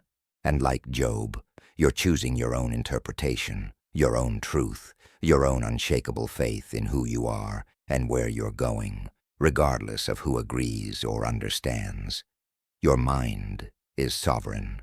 Your truth is valid. Your frequency is yours to maintain. Protect it fiercely. Trust it completely. And watch how reality reorganizes itself around your unwavering internal knowing, rather than others' limiting external opinions. Chapter 5. Between Lament and Victimization, Choosing Your Emotional State. Processing pain without becoming the pain. There's a profound moment in Job's story that reveals one of the most sophisticated psychological skills a human being can develop. Job doesn't suppress his grief. He doesn't spiritually bypass his pain. He doesn't pretend everything is fine. Instead, he does something that most people never learn to do. He allows himself to feel the full weight of his suffering while simultaneously refusing to make that suffering his identity. He says things like, "Why did I not die at birth?" and "My soul is weary of my life," and "I loathe my life." These aren't the words of someone in denial. These are the words of someone processing genuine anguish. But notice what Job never says. He never says, "I am cursed." He never says, "I am worthless." He never says, "This is who I am now." He expresses his pain without becoming his pain. He acknowledges his suffering without identifying as a victim. This distinction between processing emotion And identifying with emotion is one of the most critical lessons you'll ever learn about transformation. Because here's what most people get wrong. They think strength means not feeling, that resilience means not breaking, that faith means not questioning. So they suppress their emotions, they spiritually bypass their pain, they force positivity over authentic feeling, and that suppression doesn't make them stronger. It makes them fragile. Because unprocessed emotion doesn't disappear. It goes underground. It becomes anxiety, depression, physical illness, explosive anger, destructive patterns. You can't heal what you won't feel. You can't transform what you won't acknowledge. You can't rise above what you refuse to move through. Let me tell you about Jennifer, a woman who lost her teenage daughter in a car accident. For months after the tragedy, everyone around her praised her strength. "You're so strong," they'd say. "You're handling this so well." And Jennifer would smile and thank them and continue functioning, going to work, taking care of her surviving children, managing the household. But inside, she was dying. She wasn't processing her grief. She was performing strength. She wasn't feeling her pain. She was avoiding it. Because somewhere along the way, she'd learned that expressing pain made you weak, that falling apart meant you were failing, that strong people keep it together, no matter what. 2 years later, Jennifer had a complete breakdown. The unprocessed grief that she'd been suppressing erupted in panic attacks, insomnia, and depression so severe she couldn't get out of bed.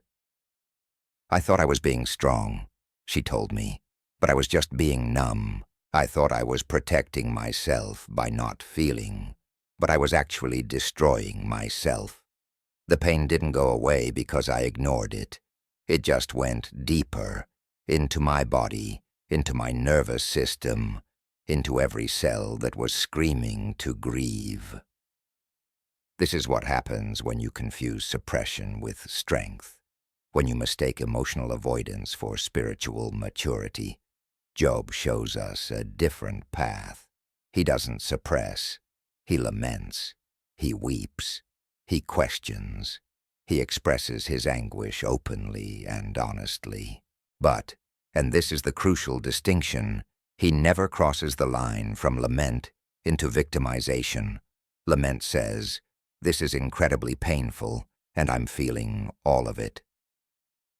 Victimization says, "This is happening to me because I'm powerless and life is against me."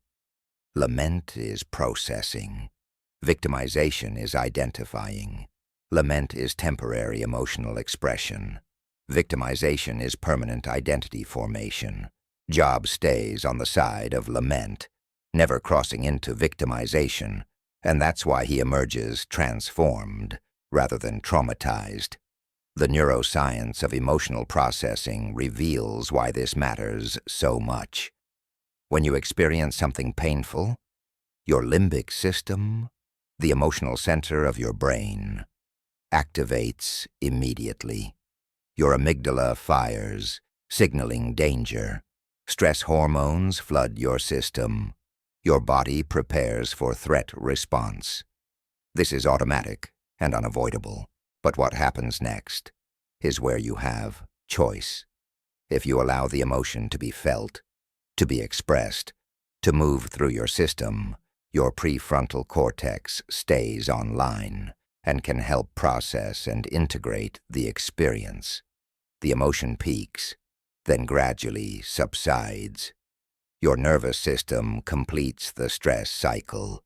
The experience becomes memory rather than ongoing trauma.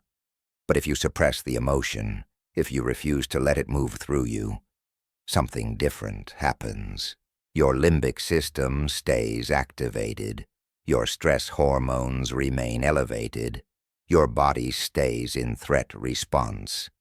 And most importantly, your brain begins to create neural pathways that associate your identity with the emotion. You're not someone experiencing grief. You become someone who is grief. You're not someone going through hardship. You become someone who is a victim. The temporary emotional state hardens into permanent identity structure. This is how trauma becomes PTSD. This is how pain becomes chronic suffering. This is how temporary circumstances become permanent identity. Job understood this intuitively. When he says, "My soul is weary of my life," he's expressing his emotional state in the moment. But he doesn't say, "I am weary." He says his soul is weary, meaning he's observing his emotional state rather than identifying as his emotional state. This is a subtle but profound distinction. He's maintaining what psychologists call metacognitive awareness, the ability to observe your thoughts and emotions rather than being consumed by them. He's the witness of his suffering, not just the sufferer. And that witness position, that observational stance, is what keeps him from collapsing into victimhood. Let me take you deeper into the mechanics of this. Your brain processes information through two primary systems, the experiencing self and the observing self. The experiencing self is the part of you that feels emotions, reacts to circumstances, exists in the immediate moment. The observing self is the part of you that can step back and watch your experience, that can maintain perspective even while emotions are intense, that can hold space for your feelings without being overwhelmed by them. Most people live almost entirely in the experiencing self. They feel angry, so they are angry. They feel depressed, so they are depressed. They feel victimized, so they are a victim. Job, even in his deepest suffering, maintained access to his observing self. He felt the grief, but he also observed himself feeling the grief. He experienced the pain, but he also witnessed himself experiencing the pain. This doesn't mean he was detached or dissociated. He was fully feeling everything, but he wasn't lost in it. He wasn't consumed by it. He maintained a part of himself that could hold perspective, that could remember who he was beyond what he was feeling, that could trust that emotions are temporary weather patterns, not permanent climate change. This is the practice that Jennifer eventually learned. When she finally allowed herself to grieve, when she stopped performing strength and started processing pain, something remarkable happened. She didn't fall apart permanently. She fell apart temporarily, and then came back together, stronger.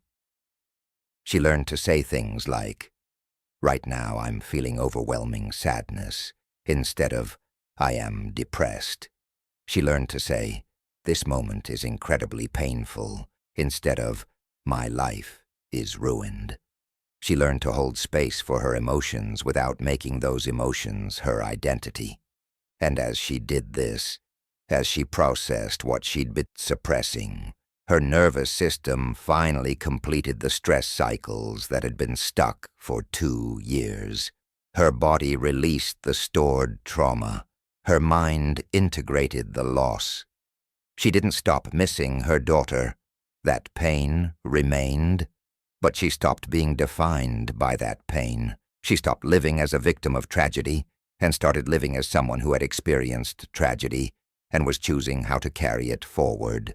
This is what it means to process pain without becoming the pain. You feel everything, but you don't become everything you feel. You acknowledge the suffering, but you don't let suffering become your identity.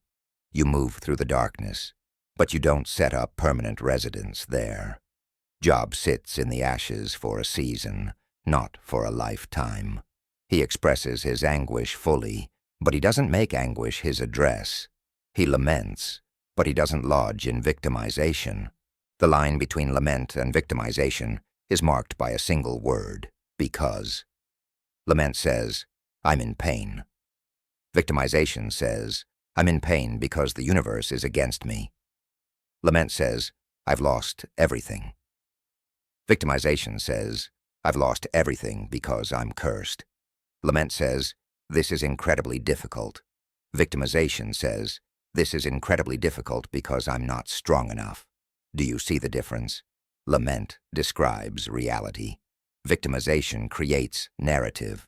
Lament acknowledges what is. Victimization explains why in ways that disempower and define. Job's friends kept trying to get him to cross that line. They kept offering him narratives that would explain his suffering in ways that made him either guilty or cosmically unlucky. They wanted him to say, "This is happening because I sinned," or "This is happening because God is capricious." Either way, he would have moved from lament into victimization, either victim of his own mistakes or victim of divine cruelty. But Job refused both narratives. He wouldn't accept guilt he didn't deserve, and he wouldn't accept a worldview that made him powerless. He stayed in the tension of not knowing why, of sitting with the mystery, of feeling the pain without needing to explain it in ways that diminished his agency or his worth. This is incredibly difficult, and it requires what I call emotional maturity. The ability to hold complex emotional states without collapsing into simple narratives. Most people can't tolerate not knowing why. They can't sit with mystery. They can't hold pain without explanation. So they create stories that give them the illusion of understanding, even if those stories disempower them. This happened because I'm not good enough. At least feels like an explanation, even though it's a toxic one. This happened because life is random and meaningless. At least feels like understanding, even though it's a nihilistic one. Job does something much more sophisticated. He says, essentially, I don't understand why this is happening. I don't have an explanation that makes sense. But I know who I am, regardless of what's happening. I know my integrity. I know my faith. And I'm going to feel all of this pain while maintaining my sense of self.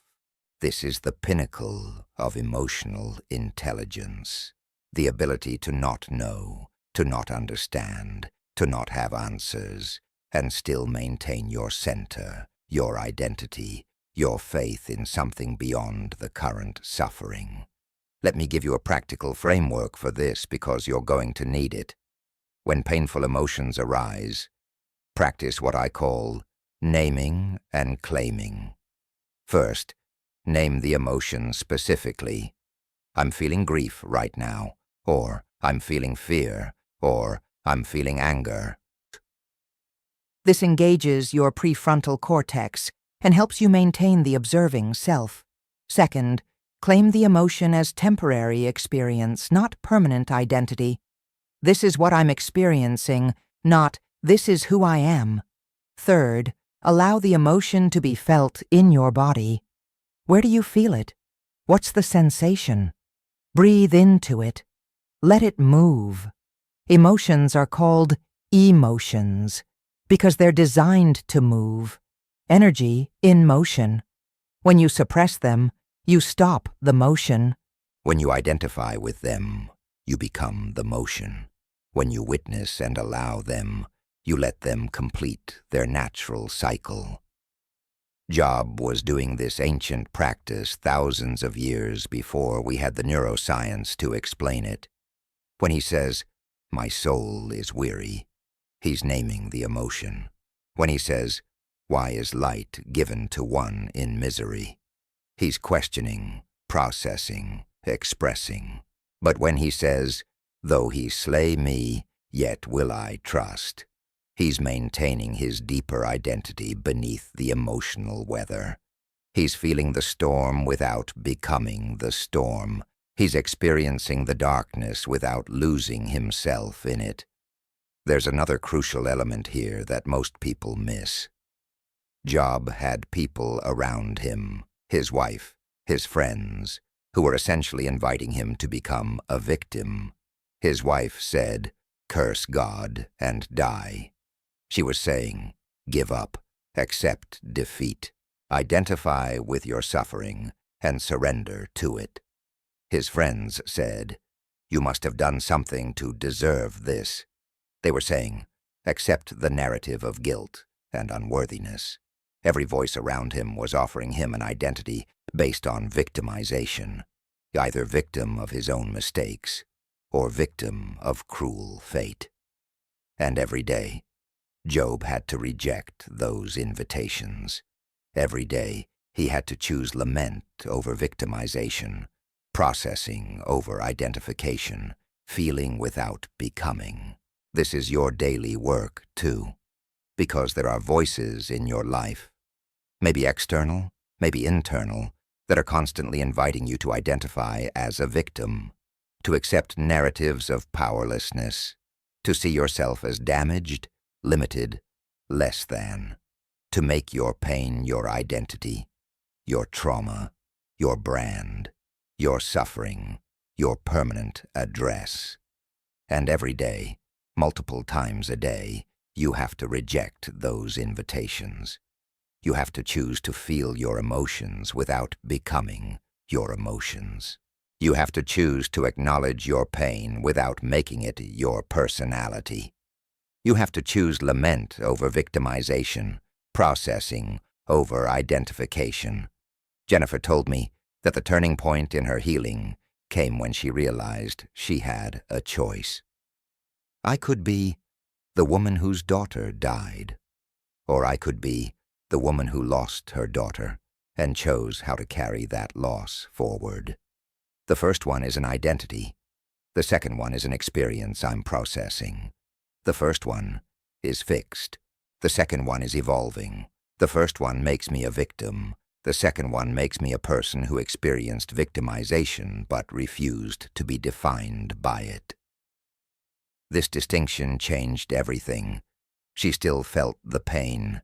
It didn't magically disappear, but the pain stopped being who she was and became something she was moving through. The quantum field, remember, responds to your frequency. If you identify as a victim, you broadcast the frequency of victimhood, and the field must respond with more experiences that match that frequency. If you identify as someone processing difficulty while maintaining faith, you broadcast a completely different frequency, and the field responds accordingly. Job, even in his deepest lament, never broadcast victimhood. He broadcast pain, yes. He broadcast grief, absolutely. But he also broadcast faith, integrity, strength, and trust. His frequency was complex, nuanced, fully human, feeling everything while remaining anchored in something deeper. This is what emotional mastery looks like. Not the suppression of emotion, but the conscious experiencing of emotion without identification. Not spiritual bypassing, but spiritual integration. Not pretending you're fine when you're not, but knowing that what you're feeling isn't who you are. Job wept, but he wasn't someone who weeps. Job grieved, but he wasn't someone consumed by grief. Job suffered, but he wasn't a sufferer. He was Job, a man of integrity experiencing profound loss, feeling it fully, processing it honestly, and maintaining his essential identity throughout. As you close your eyes tonight, I want you to check in with your emotional state. What are you feeling? Don't judge it. Don't suppress it. Don't make it wrong. Just notice it. Name it. Right now, I'm feeling sadness. Or, right now, I'm feeling anxiety.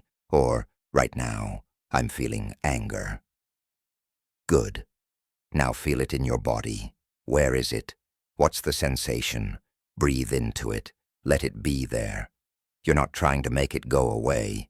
You're just acknowledging it, feeling it, letting it move through you. And now, beneath that emotion, beneath that temporary state, remember who you are. You are not your sadness. You are not your anxiety. You are not your anger. You are the consciousness experiencing these emotions. You are the eternal observer of these temporary states. You are the unchanging awareness in which all feelings arise and pass away. Like Job, you can feel everything without becoming everything you feel. You can process your pain without making pain your identity. You can move through the darkness without setting up camp there. You are not your circumstances. You are not your emotions. You are not your trauma. You are the unshakable consciousness, witnessing all of it, feeling all of it, processing all of it, and remaining whole throughout. Lament is healthy. Victimization is optional. Feel deeply, identify consciously, and emerge stronger, wiser, more fully yourself than ever before. Chapter 6. The Silence of God and Transformation in the Void, when answers don't come, and growth happens. There's a period in Job's story that's often glossed over, but it contains perhaps the most profound lesson of the entire narrative. For chapters and chapters, Job cries out to God. He questions, he pleads, he demands answers. He wants to know why this is happening, what it means, what the purpose could possibly be. And God says nothing. The heavens are silent. The divine presence that Job had known all his life seems completely absent. Job is sitting in ashes, covered in sores, having lost everything, surrounded by friends who misunderstand him, and a wife who's given up on him, and the one relationship he's always counted on, his connection to the divine, seems to have vanished. This isn't just loss of possessions or health or relationships. This is loss of meaning itself, loss of the framework through which Job understood reality, loss of the voice that had always guided him. This is the dark night of the soul, and it's where the deepest transformation happens. Most people, when they talk about faith, talk about it in terms of answered prayers, felt presence, clear guidance. They talk about times when God showed up, when the universe responded, when signs appeared, when synchronicities confirmed they were on the right path. But that's not faith.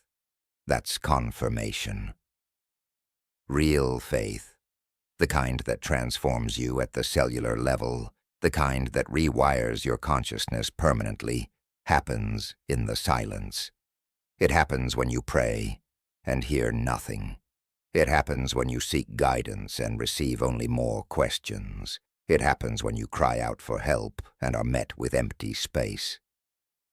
This is where most people lose their faith. But this is where Job found his deepest strength.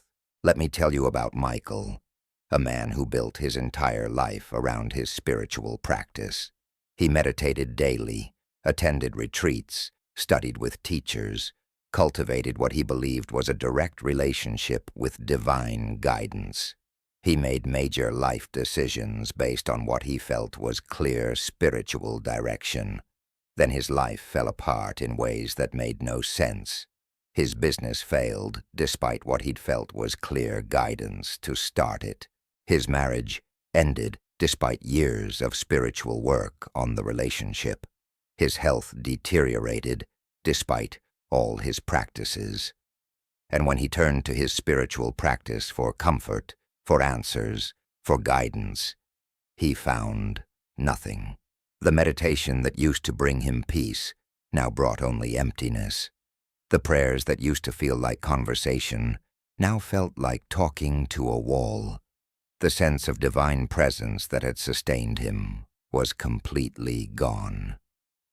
I felt abandoned, Michael told me, not just by God, but by the entire framework I'd built my life on. If my spiritual connection was real, why wasn't it working now? If I'd been following guidance, why did everything fall apart? If all those practices mattered, why couldn't I feel anything?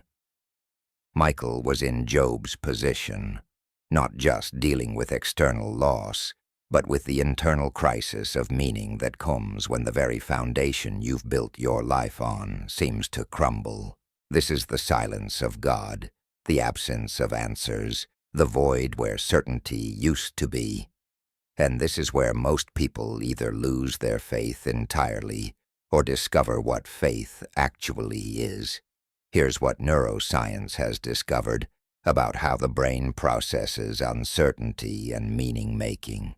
Your brain is a prediction machine, constantly creating models of reality based on past experience and current input.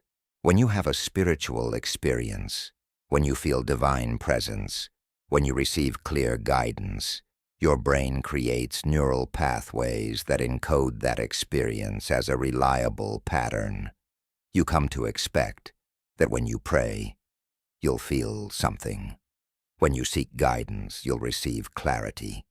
When you're aligned, things will flow. Your brain builds an entire predictive model around spiritual cause and effect. And then, when you hit a period like Job's, when the pattern breaks, when the predictability disappears, when the silence stretches on, your brain goes into crisis mode because its model of reality is no longer working. This crisis is actually a gift, though it doesn't feel like one, because as long as your faith depends on felt presence, answered prayers, and confirming signs, you haven't actually developed faith. You've developed dependency. You're not trusting in something greater than yourself. You're trusting in your ability to perceive something greater than yourself. And those are two completely different things. Job's faith, tested in the fire of divine silence, reveals the difference.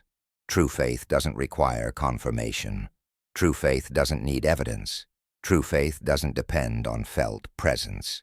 True faith is the capacity to maintain your connection to something greater than yourself, even when you can't see it, feel it, or prove it. Especially when you can't see it, feel it, or prove it.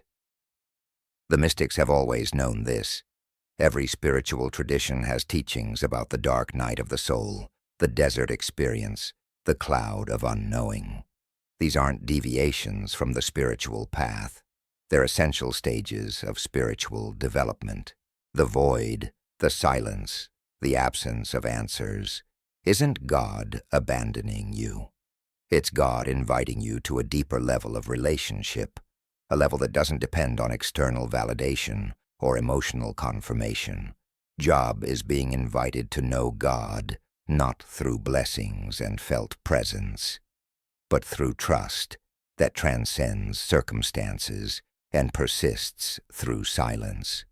Think about how a parent raises a child. When the child is young, the parent is constantly present, constantly responding, constantly providing immediate feedback and guidance. But as the child grows, a wise parent gradually steps back, not because they love the child less, but because they're teaching the child to internalize the values, to trust their own judgment, to operate from internal guidance rather than external approval. The parent's love hasn't diminished, it's evolved. The relationship hasn't ended, it's matured. This is what's happening in Job's silence. He's being invited to mature from a relationship based on constant confirmation to a relationship based on internalized trust. Michael eventually understood this. I realized I'd been treating my spiritual practice like a vending machine, he told me. I put in my prayers and meditation, and I expected to get out guidance and good feelings. When the machine stopped dispensing, I thought it was broken. But it wasn't broken. I was just being invited to grow up spiritually, to stop seeking experiences and start embodying truth, to stop needing confirmation and start trusting what I already knew at a deeper level. This shift didn't happen overnight. Michael spent months in what felt like spiritual emptiness, continuing his practices without any felt benefit, maintaining his faith without any confirming evidence. He was essentially doing what Job did, showing up, staying present, maintaining his integrity and his trust, even when there was no immediate reward for doing so. The quantum field operates on a principle that seems counterintuitive to our ordinary thinking. The observer effect means that what we observe changes based on our observation, but there are times when the field requires us to stop observing, to stop demanding evidence, to stop needing proof. The silence, the void, the absence of answers is the field's way of teaching us that our consciousness doesn't just affect reality through active intention. It affects reality through surrender, through trust, through the willingness to not know and still believe. Job sitting in silence, not receiving answers, still maintaining his faith, is demonstrating the highest form of consciousness work, creating reality not through doing, but through being, not through manipulation, but through trust. Here's what happens neurologically when you learn to sit with uncertainty without collapsing into doubt. Your brain begins to develop what neuroscientists call psychological flexibility, the ability to maintain your values and commitments even when your predictive models aren't working.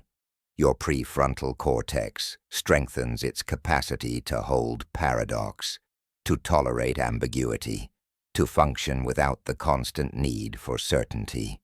Your amygdala's stress response to the unknown gradually decreases. You develop what researchers call distress tolerance, the ability to sit with uncomfortable emotions and uncertain situations without immediately reacting, without needing to fix or change or escape. This is advanced consciousness development, and it only happens in the void, in the silence, in the absence of answers. Job is developing these neural capacities in real time. Every day he sits in the ashes without receiving answers. He's strengthening these pathways. Every moment he maintains his faith despite the silence. He's rewiring his brain. Every time he chooses trust over despair in the face of uncertainty, he's creating new neural architecture that will serve him for the rest of his life. He's not just enduring the silence. He's being transformed by it. He's not just surviving the void, he's growing in it. The absence isn't emptiness. It's space for something new to emerge. Let me take you deeper into the spiritual physics of this. When you're constantly receiving answers, constantly getting confirmation, constantly experiencing felt presence, you're operating at one level of consciousness. It's a good level, but it's limited. You're in constant exchange with the divine. You give prayer, you receive answer. You give devotion, you receive blessing. You give faith, you receive evidence. It's transactional, it's conditional. It works until it doesn't. But in the silence, in the void, in the absence of any exchange, you're invited to a completely different level. Not transactional, but transformational. Not conditional, but unconditional. Not based on what you receive, but on who you are, regardless of what you receive. Job's friends represented the transactional model. They believed that good behavior results in blessing and bad behavior results in suffering. They needed the universe to be a predictable system of cause and effect. When Job's suffering didn't fit their model, they had to find a cause. He must have sinned. He must have done something wrong. There must be an explanation that makes the system work again. But Job is discovering something beyond the system. He's discovering that reality isn't a machine that operates according to predictable rules. Reality is a living, conscious, evolving mystery that can't be reduced to simple cause and effect. And relationship with the divine isn't a transaction, it's a transformation. This is why the silence, as painful as it is actually the greatest gift Job receives. Because as long as he's getting answers, as long as God is speaking, as long as there's felt presence, Job can maintain his faith based on that feedback. But in the silence, he has to find something deeper. He has to discover the part of himself that knows truth, independent of evidence, that maintains connection, independent of confirmation, that trusts, independent of proof. He has to find the unshakable foundation that remains when everything shakeable is removed. And that foundation, that's what he'll carry forward for the rest of his life. That's what makes him truly invincible. Michael told me about the moment when everything shifted. I was in meditation, and I'd been sitting there for probably 30 minutes, feeling absolutely nothing. No peace, no presence, no insight, no guidance, just emptiness. And normally I would have gotten frustrated and stopped. But this time, I just stayed. And somewhere in that staying, without anything changing externally, something shifted internally. I realized I wasn't meditating to get something anymore. I was meditating because it was true to who I was, regardless of what I got from it. I wasn't practicing to receive. I was practicing because practice itself was my integrity. And in that moment, I understood what Job understood. Faith isn't about getting answers. Faith is about who you are when answers don't come. The void teaches you things that presence cannot. Silence reveals truths that words cannot convey. Uncertainty develops capacities that certainty cannot build. Job needed the silence as much as he needed the presence. He needed the questions as much as he needed the answers. He needed the void as much as he needed the fullness, because the fullness taught him about blessing, but the void taught him about being. The presence taught him about God's nearness, but the silence taught him about God's transcendence. The answers taught him what to do, but the absence of answers taught him who to be. Think about the times in your own life when you've grown the most. Probably not the times when everything was clear, when answers came easily, when you felt certain and supported and guided. Those times were pleasant, but they didn't fundamentally transform you. The times that transformed you were probably the times when you didn't know what to do, when clarity was absent, when you had to operate on faith alone because there was nothing else to operate on. The void isn't punishment. It's the furnace of transformation. The silence isn't abandonment. It's the space where your deepest strength is forged. Job eventually does hear from God, but notice what happens when God finally speaks. God doesn't answer Job's questions. God doesn't explain the suffering. God doesn't justify the losses. Instead, God essentially says, "Do you understand how the universe works? Can you comprehend the mystery? Do you know where light dwells, or how snow is formed, or why the stars exist?" God's response to Job's questions isn't answers. It's bigger questions. It's an invitation to awe, to wonder, to humility before mystery. And Job's response: "I have uttered what I did not understand, things too wonderful for me, which I did not know." He's not saying his questions were wrong. He's saying they were too small. He was asking for explanations when what he needed was expansion. He was seeking clarity when what he needed was capacity to hold mystery. This is what the silence was preparing him for. If God had answered immediately, if clarity had come quickly, Job would have received information, but he wouldn't have undergone transformation. The silence wasn't withholding answers. It was creating space for Job to become someone who no longer needed the answers he thought he needed. The void wasn't empty. It was pregnant with possibility. The absence wasn't loss. It was liberation from the need for constant confirmation. Michael rebuilt his life on a completely different foundation after his dark night. Not a foundation of spiritual experiences, but a foundation of embodied truth. Not a foundation of answered prayers, but a foundation of unwavering trust. I still meditate. I still pray. I still seek guidance, he told me. But I'm not dependent on the feedback anymore. I'm not doing these practices to get something. I'm doing them because they express who I am. And sometimes I feel presence, and sometimes I don't. Sometimes I get clear answers, and sometimes I sit in uncertainty. But my trust doesn't fluctuate with the feedback. My faith doesn't depend on the feelings.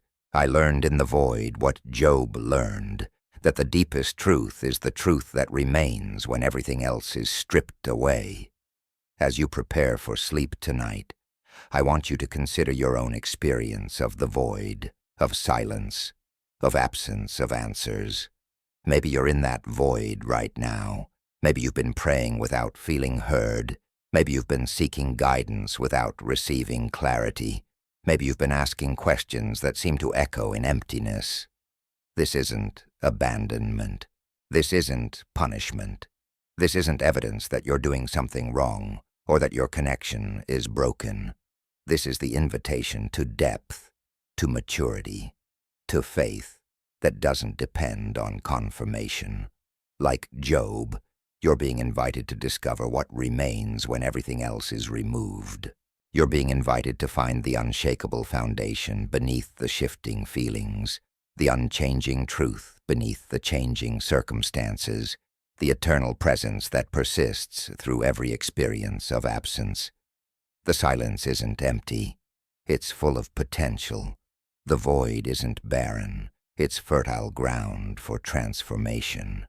The absence of answers isn't deprivation. It's preparation for the kind of knowing that transcends questions. Trust the silence. Sit with the void. Allow the absence to do its transformative work. Because on the other side of this darkness, you won't just have your old faith back. You'll have discovered a faith that can never be shaken, a trust that can never be broken, a knowing that exists independent of any external confirmation. This is what Job found in the silence. This is what you're finding right now, even if you can't feel it yet. Trust the process. Trust the silence. Trust the void. Something profound is being born in the darkness. Chapter 7. Questioning without losing faith. The paradox of constructive doubt. Spiritual intelligence and critical thinking.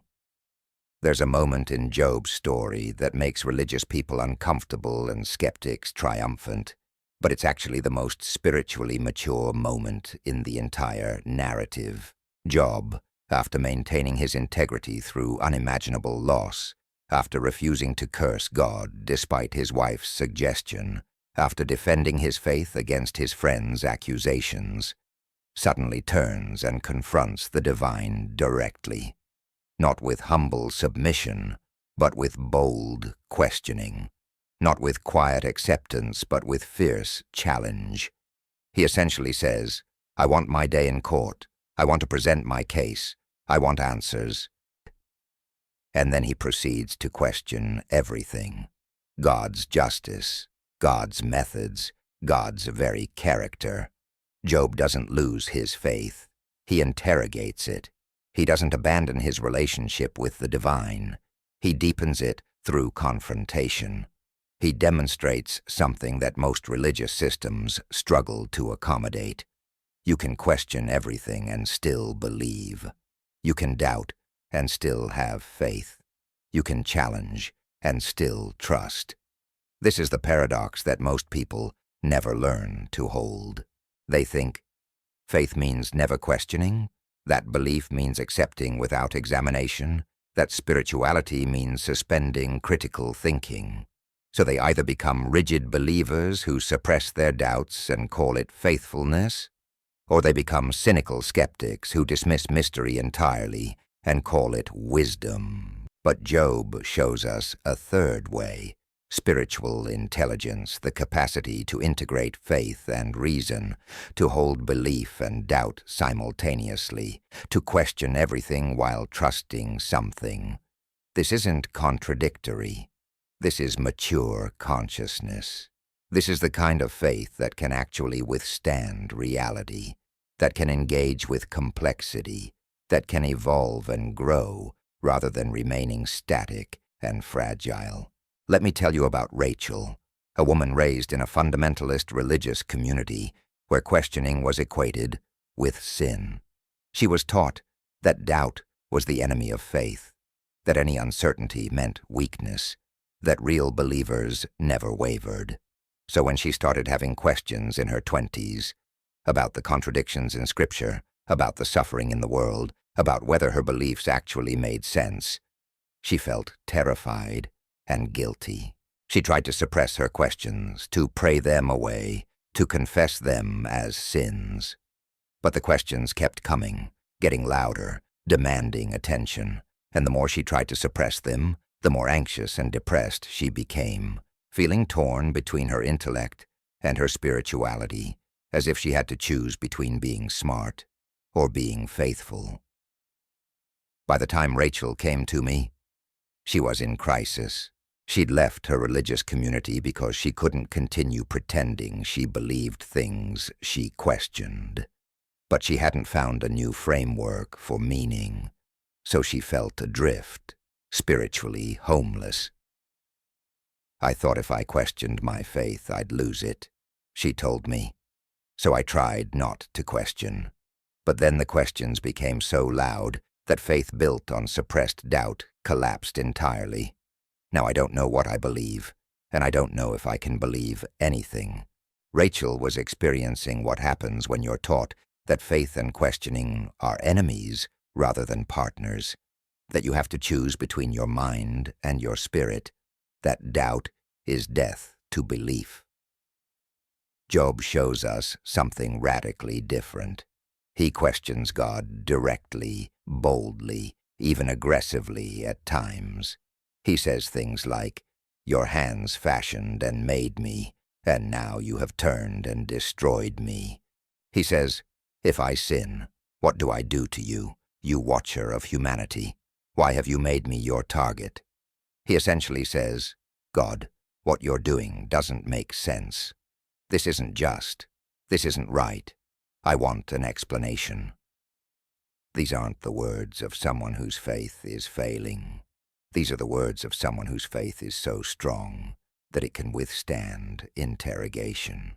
These are the words of someone who understands that real relationship includes confrontation, that mature faith can handle challenge, that genuine trust doesn't require blind acceptance. Here's what neuroscience reveals about the relationship between questioning and belief. Your brain processes information through two complementary systems: the default mode network, which handles self-referential processing and meaning-making, and the central executive network, which handles critical thinking and analytical reasoning. For decades, neuroscientists thought these two networks were antagonistic. When one was active, the other was suppressed.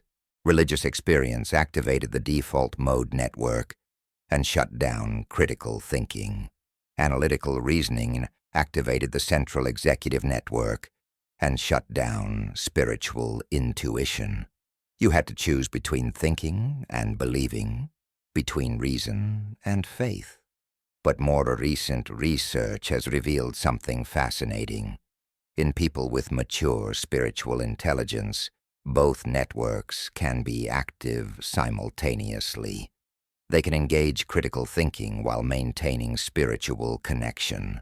They can question while believing. They can analyze while trusting. These individuals don't experience faith and reason as competitors. They experience them as collaborators. Their brains have developed the capacity to hold both analytical thought and spiritual experience at the same time, to integrate skepticism and trust, to question without losing the foundation they're questioning from. Job had this capacity, developed probably through years of wrestling with complex questions, of engaging deeply with mystery, of refusing simple answers to complicated realities. When he questions God, he's not abandoning his faith. He's exercising it at its highest level. He's demonstrating that real relationship includes disagreement, that authentic connection can handle conflict, that mature faith doesn't require pretending you understand when you don't. He's modeling what psychologists call secure attachment, the ability to maintain connection even through challenge, to express disagreement without fear of abandonment, to bring your full authentic self, including your doubts and questions, into relationship. Most religious systems operate on what psychologists call insecure attachment. They teach that questioning threatens the relationship, that doubt indicates weakness, that you must suppress your authentic responses to maintain connection. This creates believers who are either rigidly defensive, unable to tolerate any challenge to their beliefs, or secretly doubting, performing faith while internally struggling. Neither approach creates genuine spiritual maturity. Neither approach prepares you for the inevitable moments when life doesn't match your theology, when your beliefs don't align with your experience, when simple answers fail to address complex realities. Job refuses this insecure attachment model. He brings his full, authentic experience, including his anger, his confusion, his sense of injustice, directly to God. He doesn't perform faith he doesn't feel. He doesn't pretend understanding he doesn't have. He doesn't suppress questions in the name of spirituality. And remarkably, this is what God ultimately honors.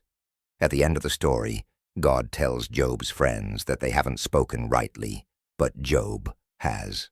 The friends who defended God with their simple theology, who never questioned, who provided neat answers to complex suffering, they spoke wrongly. But Job, who questioned boldly, who confronted directly, who refused simple explanations, he spoke rightly. This should revolutionize how we understand faith and doubt. Rachel eventually learned what Job knew. I realized that my questions weren't destroying my faith. My fear of questions was destroying my faith, she told me.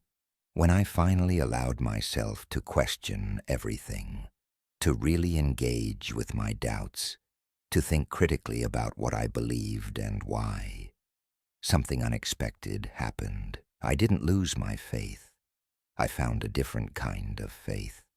Not faith based on certainty and suppressed doubt, but faith based on wrestling and honest engagement.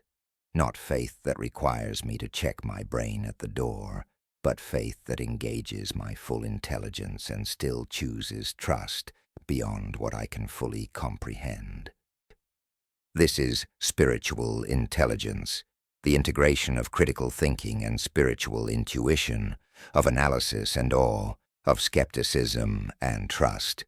It's the capacity to question everything while still standing for something, to doubt particular beliefs while maintaining faith in something beyond belief, to think critically while remaining open to mystery. This isn't easy. It requires you to tolerate ambiguity, to hold paradox, to resist the temptation toward either rigid certainty or cynical dismissal. But it's the only kind of faith that can actually withstand reality, that can grow through challenge rather than shatter, that can evolve rather than remaining static. Let me take you deeper into the practice of constructive doubt. There's a crucial distinction between destructive doubt and constructive doubt.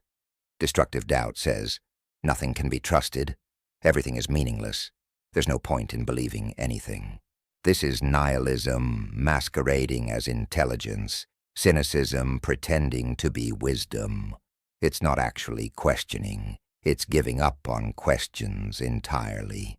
Constructive doubt says, I'm going to examine this belief, test this assumption, explore this truth claim, not to destroy but to understand more deeply, not to dismiss but to discover what's actually real beneath what I've been told is real. Job practices constructive doubt. He questions the theology his friends present, but he doesn't abandon the reality of the divine. He challenges the explanation for his suffering, but he doesn't reject the possibility of meaning. He interrogates God's methods, but he doesn't dismiss God's existence. He's not questioning to destroy, he's questioning to discover. He's not doubting to escape relationship, he's doubting to deepen it. This is the mark of spiritual maturity, the ability to question without becoming cynical, to doubt without becoming nihilistic, to challenge without losing connection. The quantum field, remember, responds to consciousness. But consciousness isn't just positive thinking or blind faith. Consciousness includes your full mental capacity, your ability to reason, to analyze, to question, to think critically. When you engage your full intelligence in service of deeper truth, you're actually creating a more powerful frequency than when you suppress your questions in the name of faith. Job questioning. God creates a stronger signal to the quantum field than Job mindlessly accepting what doesn't make sense.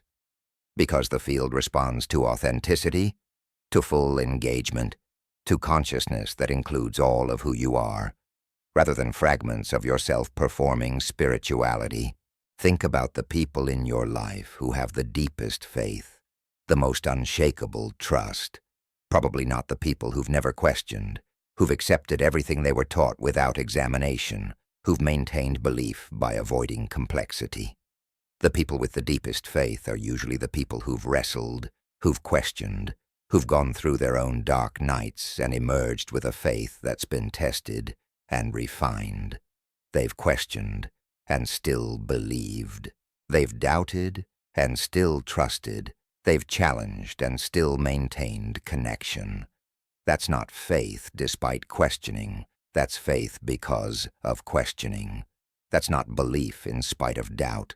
That's belief that's been strengthened through engagement with doubt. Rachel told me about a turning point in her journey. She was reading about the mystics across different traditions, Christian contemplatives, Sufi poets, Buddhist teachers, Jewish Kabbalists, and she noticed a pattern.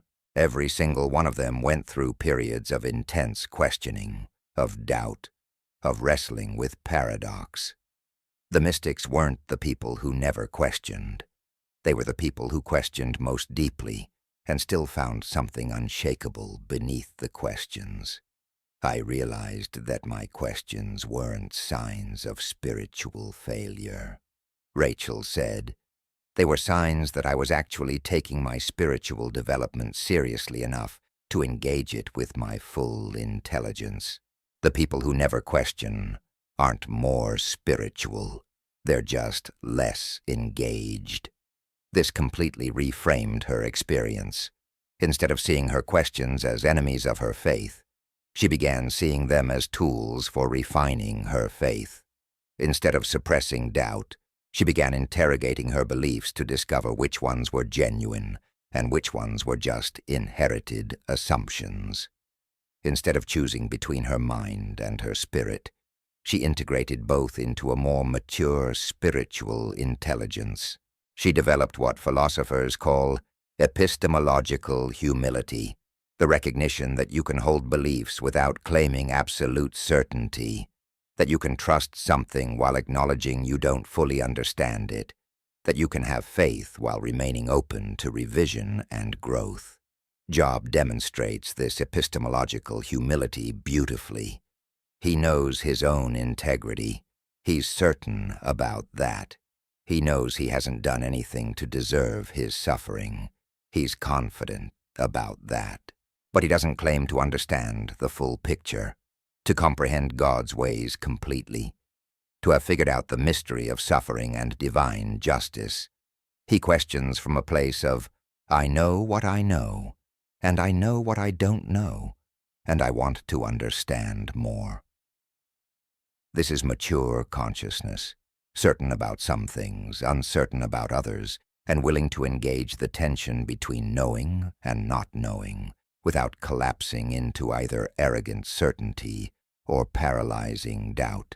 The practice of spiritual intelligence requires you to develop several specific capacities. First, you need the ability to distinguish between core truths and peripheral beliefs. Some things are foundational: your sense of meaning, your connection to something greater, your values and integrity. These can be questioned and examined, but probably won't fundamentally change. Other things are interpretations, explanations, theological constructs that you've inherited or adopted. These can and should be examined, questioned, potentially revised, or released. Job was certain about his integrity and his relationship with the divine, but he questioned the theological explanations his friends offered. He knew what was core and what was interpretation. Second, you need the capacity to hold paradox without immediately resolving it into simple answers. Life is complex. Reality is multidimensional. Some things that seem contradictory are actually complementary. Faith and doubt can coexist. Trust and questioning can strengthen each other. Suffering can be meaningless in one sense and meaningful in another. Job held these paradoxes. He trusted God while questioning God's methods. He maintained his faith while demanding answers. He accepted mystery while insisting on engagement.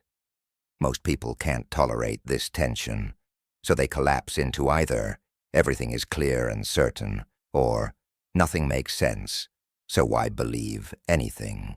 Job stays in the tension, and that's where transformation happens. Third, you need what I call provisional faith, the ability to act on beliefs while remaining open to evolution of those beliefs.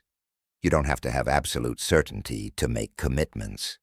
You don't have to have complete understanding to take action. You can move forward based on your best current understanding, while remaining open to new information, new experience, new insight.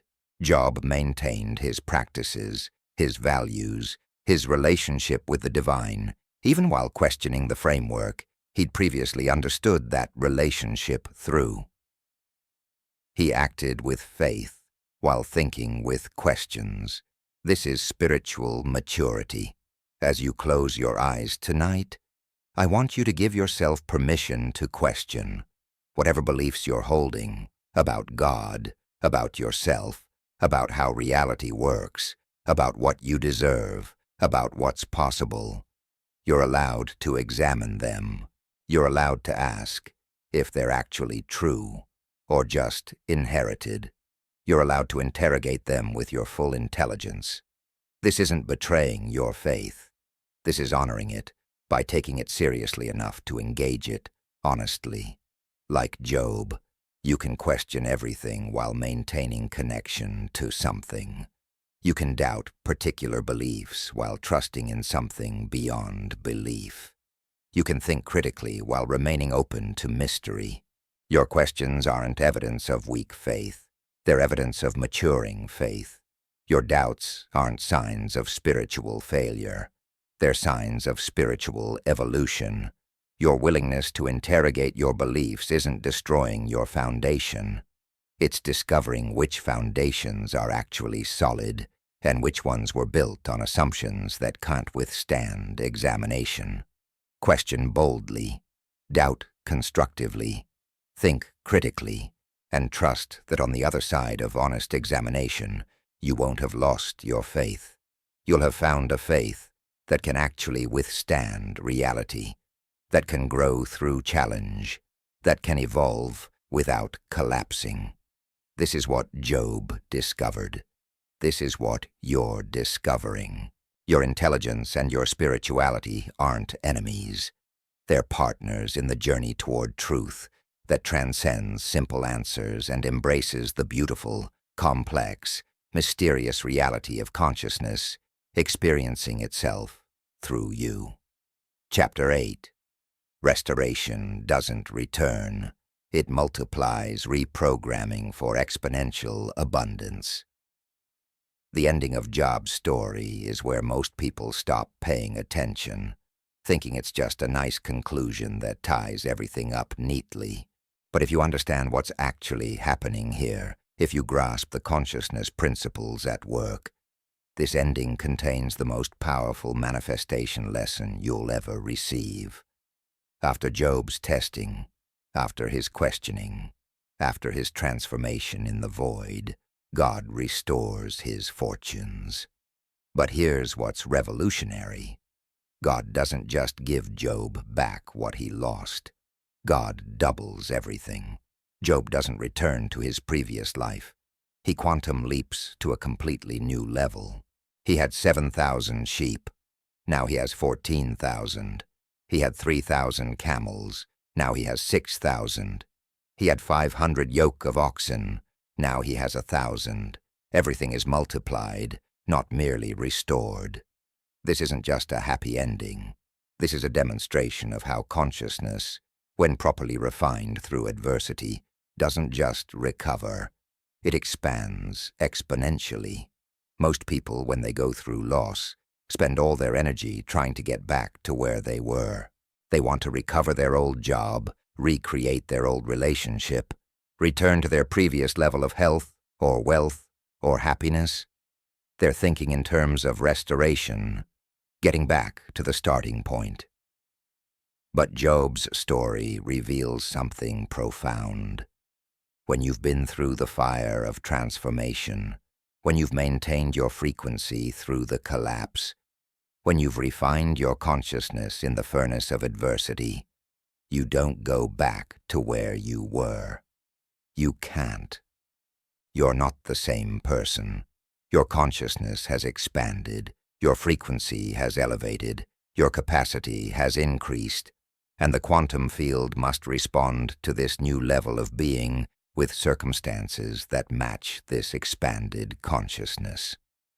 Let me tell you about Thomas, a man who built a successful software company over 15 years, then lost it all in a perfect storm of market changes, partner betrayal, and bad timing.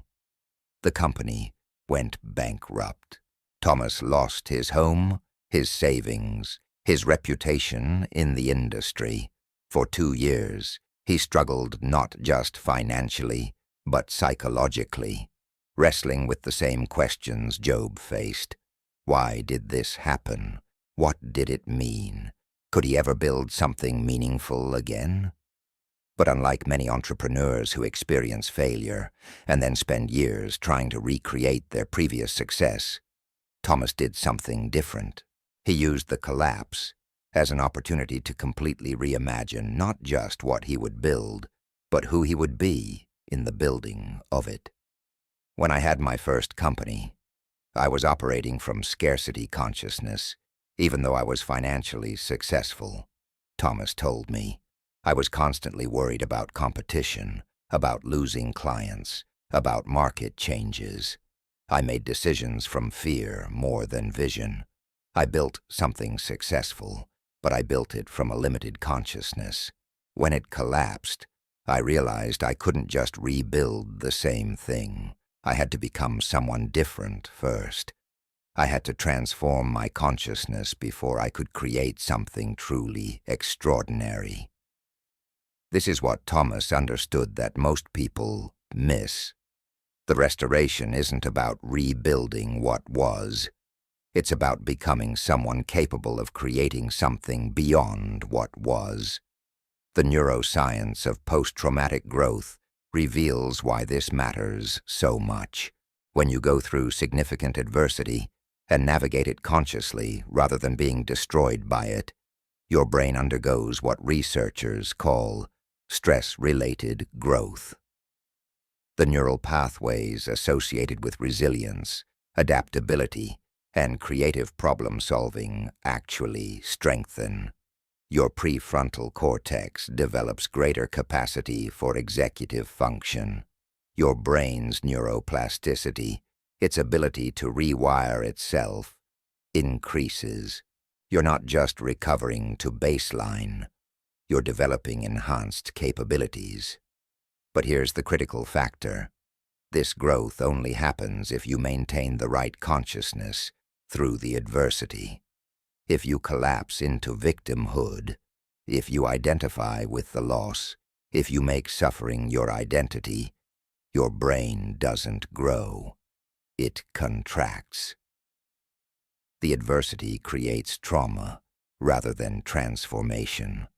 Job maintained the consciousness that allowed for growth. He felt everything, questioned everything, wrestled with everything, but he never collapsed into victimhood. He never made his suffering his identity. He never accepted the limiting narratives his friends offered. And because he maintained this consciousness through the fire, he emerged not just intact, but expanded. His capacity increased. His understanding deepened. His faith matured. When restoration came, it didn't come to the old Job who had lost everything. It came to the new Job who had been forged in the fire of testing.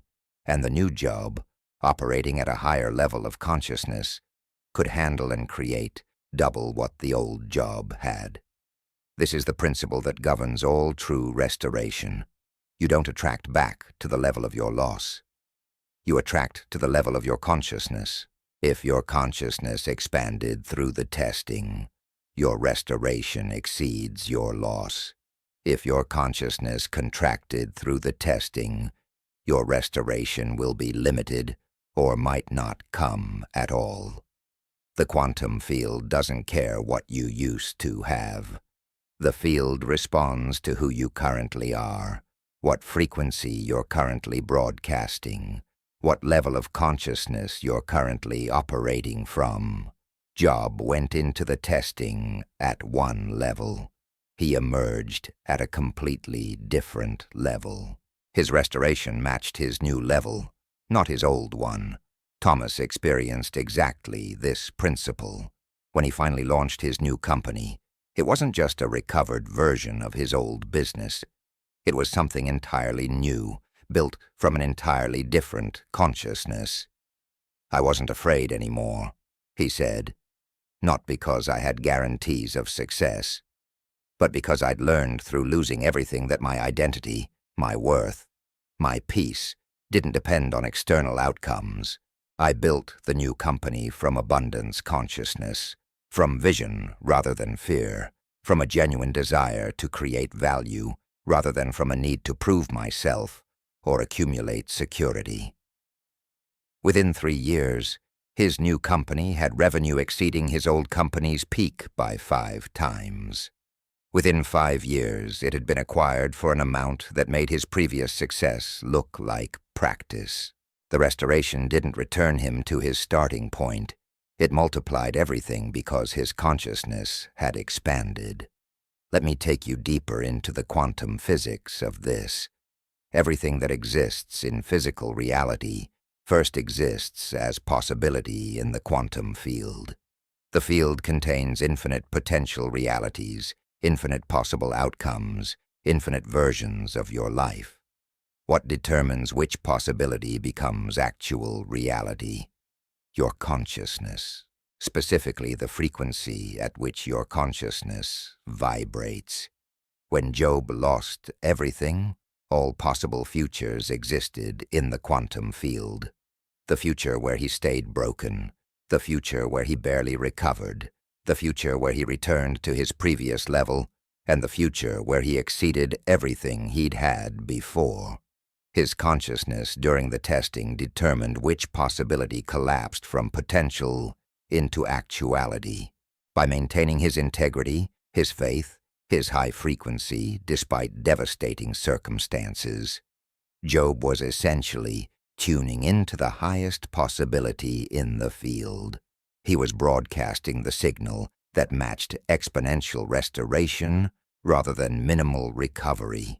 Every day he chose trust over despair. He was collapsing the wave function in the direction of multiplication rather than diminishment. Every moment he maintained his identity separate from his circumstances. He was programming the field for expansion rather than contraction. He couldn't see this happening. There was no evidence while he was in the ashes. But at the quantum level, his consciousness was organizing matter, attracting resources, creating the conditions for breakthrough even before any external signs appeared. This is why the frequency work we discussed in earlier chapters matters so profoundly. It's not just about feeling better in the moment, though that matters. It's about programming your restoration while you're still in your collapse. It's about broadcasting the signal of your comeback while you're still in your breakdown. It's about holding the consciousness of multiplication while you're experiencing the reality of loss. Job sitting in ashes, maintaining his faith, refusing victimhood. He wasn't just enduring. He was creating. He was programming. He was tuning into the highest possibility in the quantum field and collapsing that possibility into eventual reality through the consistency of his consciousness. Most people do the opposite. They experience loss and immediately drop their frequency to match the loss. They broadcast lack because they're experiencing lack. They emit the signal of defeat because they feel defeated. And the quantum field, always responsive to consciousness, brings them more experiences that match that signal. They stay stuck.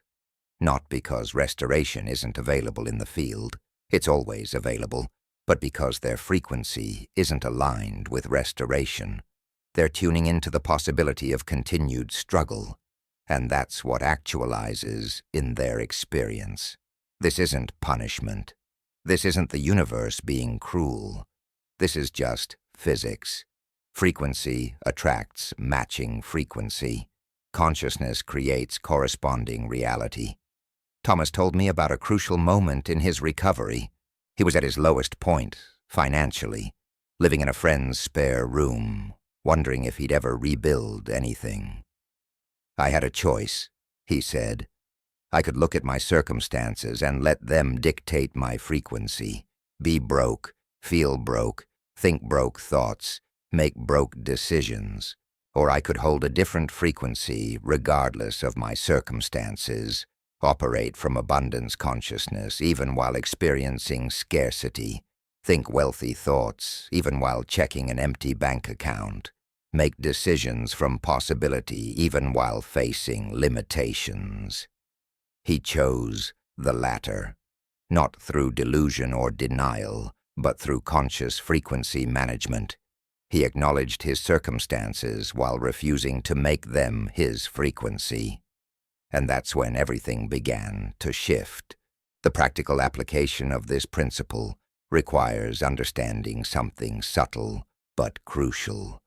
You're not trying to deny your current reality. You're not pretending you have money when you don't, or relationships when you're alone, or health when you're sick. You're acknowledging what is while broadcasting what's becoming. Job didn't pretend he wasn't sitting in ashes. He acknowledged the pain, the loss, the devastation. But his consciousness wasn't broadcasting, "This is my permanent reality." His consciousness was broadcasting, "This is my temporary circumstance, and I'm maintaining the frequency of who I am beyond this circumstance." There's a massive difference between these two states, and that difference determines whether your restoration returns you to baseline or launches you to exponential expansion. Here's the neuroplasticity component that makes this possible. Your brain cannot tell the difference between a vividly imagined experience and an actual experience. When you hold a clear internal state, when you feel abundance, when you embody success, when you inhabit the consciousness of your restored life, your brain begins creating the neural pathways as if that reality already exists. You're literally rewiring your brain for the life you're moving toward, not the circumstances you're moving through. Job maintained such strong internal knowing of who he was, such unwavering faith in divine justice eventually manifesting, such clear consciousness of integrity and blessing, regardless of temporary suffering, that his brain was programming for restoration even while his body sat in ashes. This is why the story emphasizes that Job's restoration came after his testing was complete, after he had fully processed and integrated the experience, after he had maintained his consciousness through the entire journey. The timing matters. If restoration had come immediately, Job wouldn't have had time to undergo the full transformation. The old Job would have received back what he lost, and probably would have operated at the same level of consciousness, eventually attracting similar patterns. But the new Job, forged through fire, transformed through testing, expanded through adversity, received a restoration that matched his expanded consciousness. The timing of restoration isn't about punishment or arbitrary delay. It's about alignment. Restoration comes when your consciousness has expanded to match or exceed what's being restored. Think about people you know who've won the lottery or received sudden wealth without having developed the consciousness to manage it. Studies show that most lottery winners end up bankrupt within a few years. Why? Because their external circumstances changed, but their internal consciousness didn't. They received restoration without transformation, wealth without wisdom, resources without the consciousness to manage resources. Within a short time, their circumstances collapsed back to match their consciousness. This is what would have happened to Job if restoration had come before transformation. He would have received his wealth back while still operating from the consciousness that couldn't hold it. Instead, he underwent complete transformation first, and then received abundance that matched his transformed consciousness. Thomas's restoration followed the same pattern. It didn't come immediately after his loss. It came after he'd done the internal work, after he'd transformed his consciousness, after he'd developed the wisdom and maturity that his previous success hadn't required. "I'm grateful it didn't come quickly," he told me. "If I'd rebuilt immediately, I would have just recreated the same limitations with different circumstances. The time in the valley, as painful as it was necessary. It gave me time to become someone who could handle and create something far beyond what I'd had before." His restoration came when his consciousness had expanded to match or exceed it. The multiplication factor in Job's restoration, receiving double what he'd lost, represents a specific consciousness principle. When you've been refined through fire, when you've maintained your frequency through collapse, when you've transformed rather than just survived, you don't attract back to your previous level. You attract to your potential. The adversity burned away the limitations in your consciousness. The testing revealed and removed the fears, doubts, and limiting beliefs that were capping your capacity. The fire purified your frequency, eliminated static in your signal, clarified your broadcast to the quantum field, and a clear, high, purified frequency attracts exponentially more than a cluttered, limited, fear-based frequency ever could. Job, before the testing, was successful, but his success was probably still colored by some degree of fear, some need for control, some attachment to outcomes. Job, after the testing, was free. Free from fear because he'd lost everything and survived. Free from control because he'd learned to trust beyond what he could manage. Free from attachment because he'd discovered that his identity existed independent of his possessions. This freedom created a completely different energetic signature, and that signature attracted double the previous abundance. Not because he worked harder, because his consciousness expanded. As you close your eyes tonight, I want you to understand something profound about whatever collapse you're experiencing or have experienced. You're not trying to get back to where you were. That's thinking too small. You're not trying to recreate your old life. That version of your life emerged from an old version of your consciousness.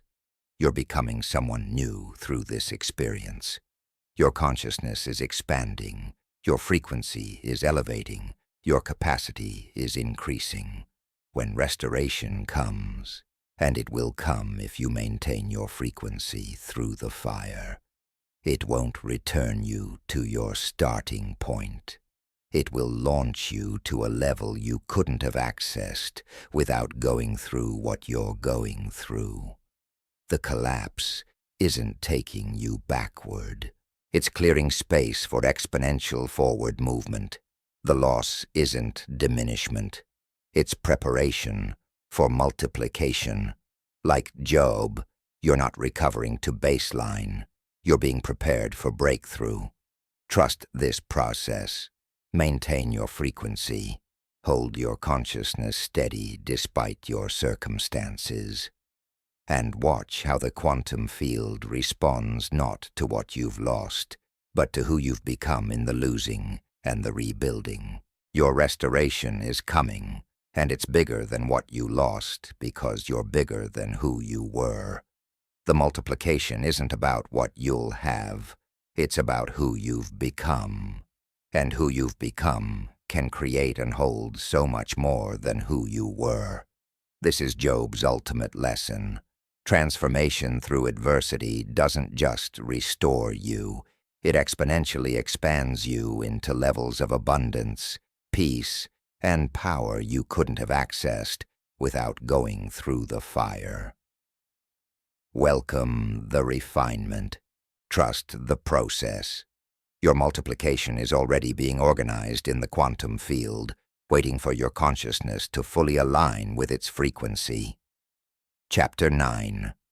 Mental strength isn't never falling, it's rising, always resilience, as consciousness musculature. There's a profound misunderstanding about strength that keeps most people trapped in cycles of defeat. And Job's story demolishes this misconception completely. People think strength means never struggling, that resilience means never breaking, that faith means never falling. So when they face adversity and feel overwhelmed, when they encounter challenges and feel inadequate, when they go through crisis and feel shattered, they interpret these experiences as evidence of weakness. They think, if I were really strong, I wouldn't be struggling like this. If I really had faith, I wouldn't be feeling this way. If I were truly resilient, I wouldn't have fallen apart. And this interpretation creates shame, which creates more weakness, which creates more falling, which creates more shame. A downward spiral that has nothing to do with actual strength, and everything to do with misunderstanding what strength actually is. Job shows us the truth. Strength isn't the absence of falling. Strength is the presence of rising. Job fell. He fell hard. He went from prosperity to poverty, from health to disease, from surrounded by family to sitting alone in ashes. He questioned. He lamented. He wrestled with despair. By any external measure, he fell apart. But here's what makes him a model of strength. He got back up. Not once, but continuously. Every day he chose to maintain his integrity when it would have been easier to abandon it. Every moment he chose faith when circumstances suggested faithlessness. Every time he felt like giving up and chose to keep going. That's strength. Not never falling, but rising after every fall, getting up after every knockdown, continuing forward after every setback. Let me tell you about Angela, a woman who came to me believing she was fundamentally weak. She'd been through a series of devastating experiences, an abusive marriage, a business failure, a health crisis, and each time she'd fallen apart. She'd had panic attacks, periods of deep depression, moments where she couldn't function. I'm not strong like other people, she told me. I keep breaking. I keep falling. Strong people don't do that. Strong people keep it together. This belief was destroying her because every time she struggled, it reinforced her story about being weak, which made her feel more hopeless, which made recovery harder, which confirmed her belief about being weak. She was trapped in a self-fulfilling prophecy based on a complete misunderstanding of how strength actually works. Here's what neuroscience reveals about resilience. Your brain develops strength exactly the way your muscles develop strength, through stress, recovery, stress, recovery. When you lift weights, you're actually creating tiny tears in your muscle fibers. It's during the recovery period that your body repairs those tears and builds the muscle back stronger. If you never stressed your muscles, they'd never grow. If you only stressed them without recovery, they'd break down. But the cycle of stress and recovery, repeated over time, creates genuine strength. Your brain works exactly the same way. When you face adversity and push through it, you're creating neurological micro-tears, stress on your neural pathways. When you recover, process, and integrate that experience, your brain builds those pathways back stronger.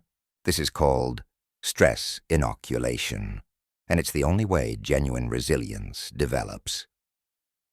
Job was undergoing intense stress inoculation. Every challenge he faced and didn't quit from, every moment of despair he felt and didn't surrender to, every question he wrestled with and didn't abandon faith over, all of these were creating stress on his psychological and spiritual neural networks. And every time he recovered, every time he chose to keep going, every time he got back up after falling, those networks were rebuilding stronger. By the end of his story, Job had developed resilience that could withstand anything because he'd been through the cycle of falling and rising so many times that his neural pathways for resilience were extraordinarily developed. He wasn't strong because he never fell. He was strong because he fell repeatedly and rose repeatedly, and each cycle made him stronger. This completely reframes what it means to be resilient. Resilience isn't a trait you're born with or without. It's not a fixed characteristic that some people have and others lack. Resilience is a skill that develops through practice, and the practice is falling and rising, falling and rising, falling and rising. Every time you face a challenge and keep going, you're building resilience. Every time you feel overwhelmed and don't quit, you're strengthening your neural pathways for perseverance. Every time you fall and get back up, you're training your brain that falling isn't final, that setbacks are temporary, that you have the capacity to recover and continue. Angela eventually understood this, but it required a complete reframe of her story. Instead of seeing her falling apart as evidence of weakness, she began to see it as evidence that she was facing genuinely difficult challenges. Instead of interpreting her struggles as personal failure, she began to recognize them as normal human responses to abnormal stress. And most importantly, instead of focusing on the falling, she began to notice the rising. Yes, she'd had panic attacks, but she'd recovered from them and kept going. Yes, she'd experienced depression, but she'd gotten help, done the work, and emerged. Yes, she'd fallen, but she'd gotten back up every single time. That's not weakness. That's extraordinary strength. Let me take you deeper into the mechanics of this. Your brain has what's called a stress response system, primarily governed by your hypothalamic pituitary adrenal axis and your autonomic nervous system. When you face a threat or challenge, this system activates, flooding your body with stress hormones, increasing your heart rate, preparing you for fight or flight. This response is automatic and unavoidable. What determines whether this stress destroys you or strengthens you isn't whether the response happens. It's what happens next. If you interpret the stress response as evidence that you can't handle the situation, if you collapse into victimhood, if you give up, your brain learns that stress equals defeat. But if you interpret the stress response as your body mobilizing resources to meet a challenge, if you keep going despite the discomfort, if you push through, your brain learns that stress equals opportunity for growth. Job experienced intense physiological stress. His body was in pain. His stress hormones were undoubtedly elevated. His nervous system was in constant activation, but he didn't interpret this stress as evidence of defeat.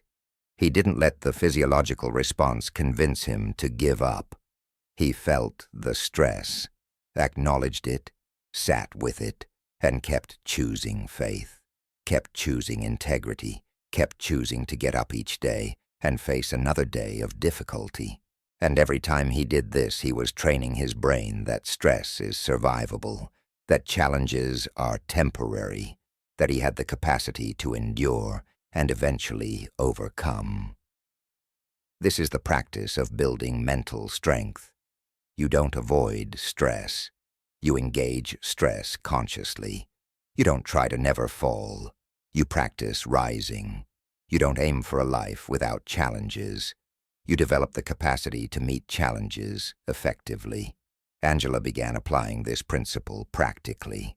When she felt a panic attack coming, instead of interpreting it as, "I'm weak and falling apart again," she'd say to herself, "This is my stress response activating. It's uncomfortable but not dangerous. I've survived this before, and I'll survive it now."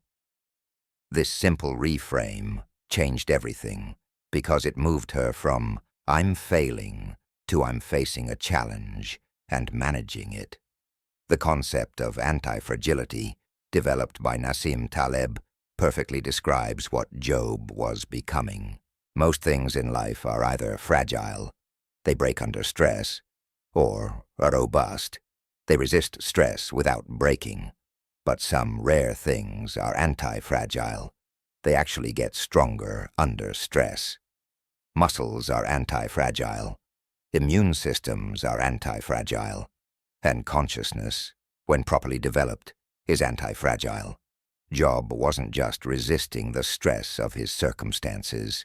He was being strengthened by them. Every challenge that didn't destroy him made him stronger. Every fall that he recovered from increased his capacity. Every moment of rising after falling built his anti-fragility. Most people remain fragile because they avoid stress. They try to never fall. They structure their lives around comfort and certainty. And then, when inevitable adversity comes, because it always does, they shatter.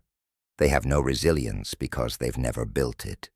They have no capacity for recovery because they've never practiced it. They don't know how to rise because they've spent their whole lives trying to never fall. Job could have lived that way. He was wealthy, blessed, protected. He could have spent his life avoiding risk, maintaining comfort, never testing his limits. But then the testing came, not because he sought it, but because life brings testing to everyone eventually, and because he'd spent his life building character, maintaining integrity, developing his relationship with the divine. He had resources to draw on when everything fell apart. Here's the practical application for your life. Stop trying to avoid falling. Stop beating yourself up when you struggle. Stop interpreting challenges as evidence of weakness. Instead, start seeing every challenge as an opportunity to build strength, every struggle as practice for resilience, every fall as preparation for rising. Angela started deliberately putting herself in slightly uncomfortable situations, not traumatizing herself, but stretching her comfort zone. She'd do things that made her anxious, allow herself to feel the anxiety, practice managing it, and then celebrate not the absence of anxiety, but her capacity to function despite it. Each small win built her confidence. Each managed challenge strengthened her neural pathways. Each experience of falling and rising trained her brain that she was capable, that she could handle difficulty, that falling wasn't final. The quantum field responds to who you're becoming, not just who you've been. Every time you fall and rise, you're broadcasting a frequency of resilience, of strength, of anti-fragility. You're signaling to the field that you're someone who doesn't quit, who doesn't stay down, who keeps going despite setbacks. And the field responds by bringing you opportunities that match that frequency. Not necessarily easy opportunities, but opportunities that allow you to express and expand your growing strength. Job's restoration came not to someone who had avoided falling, but to someone who had fallen and risen so many times that he'd become truly unshakable. Let me give you a framework for practicing this. I call it the fall, rise, integrate cycle. When you face a challenge and feel yourself falling, feeling overwhelmed, doubting yourself, struggling to cope, acknowledge it.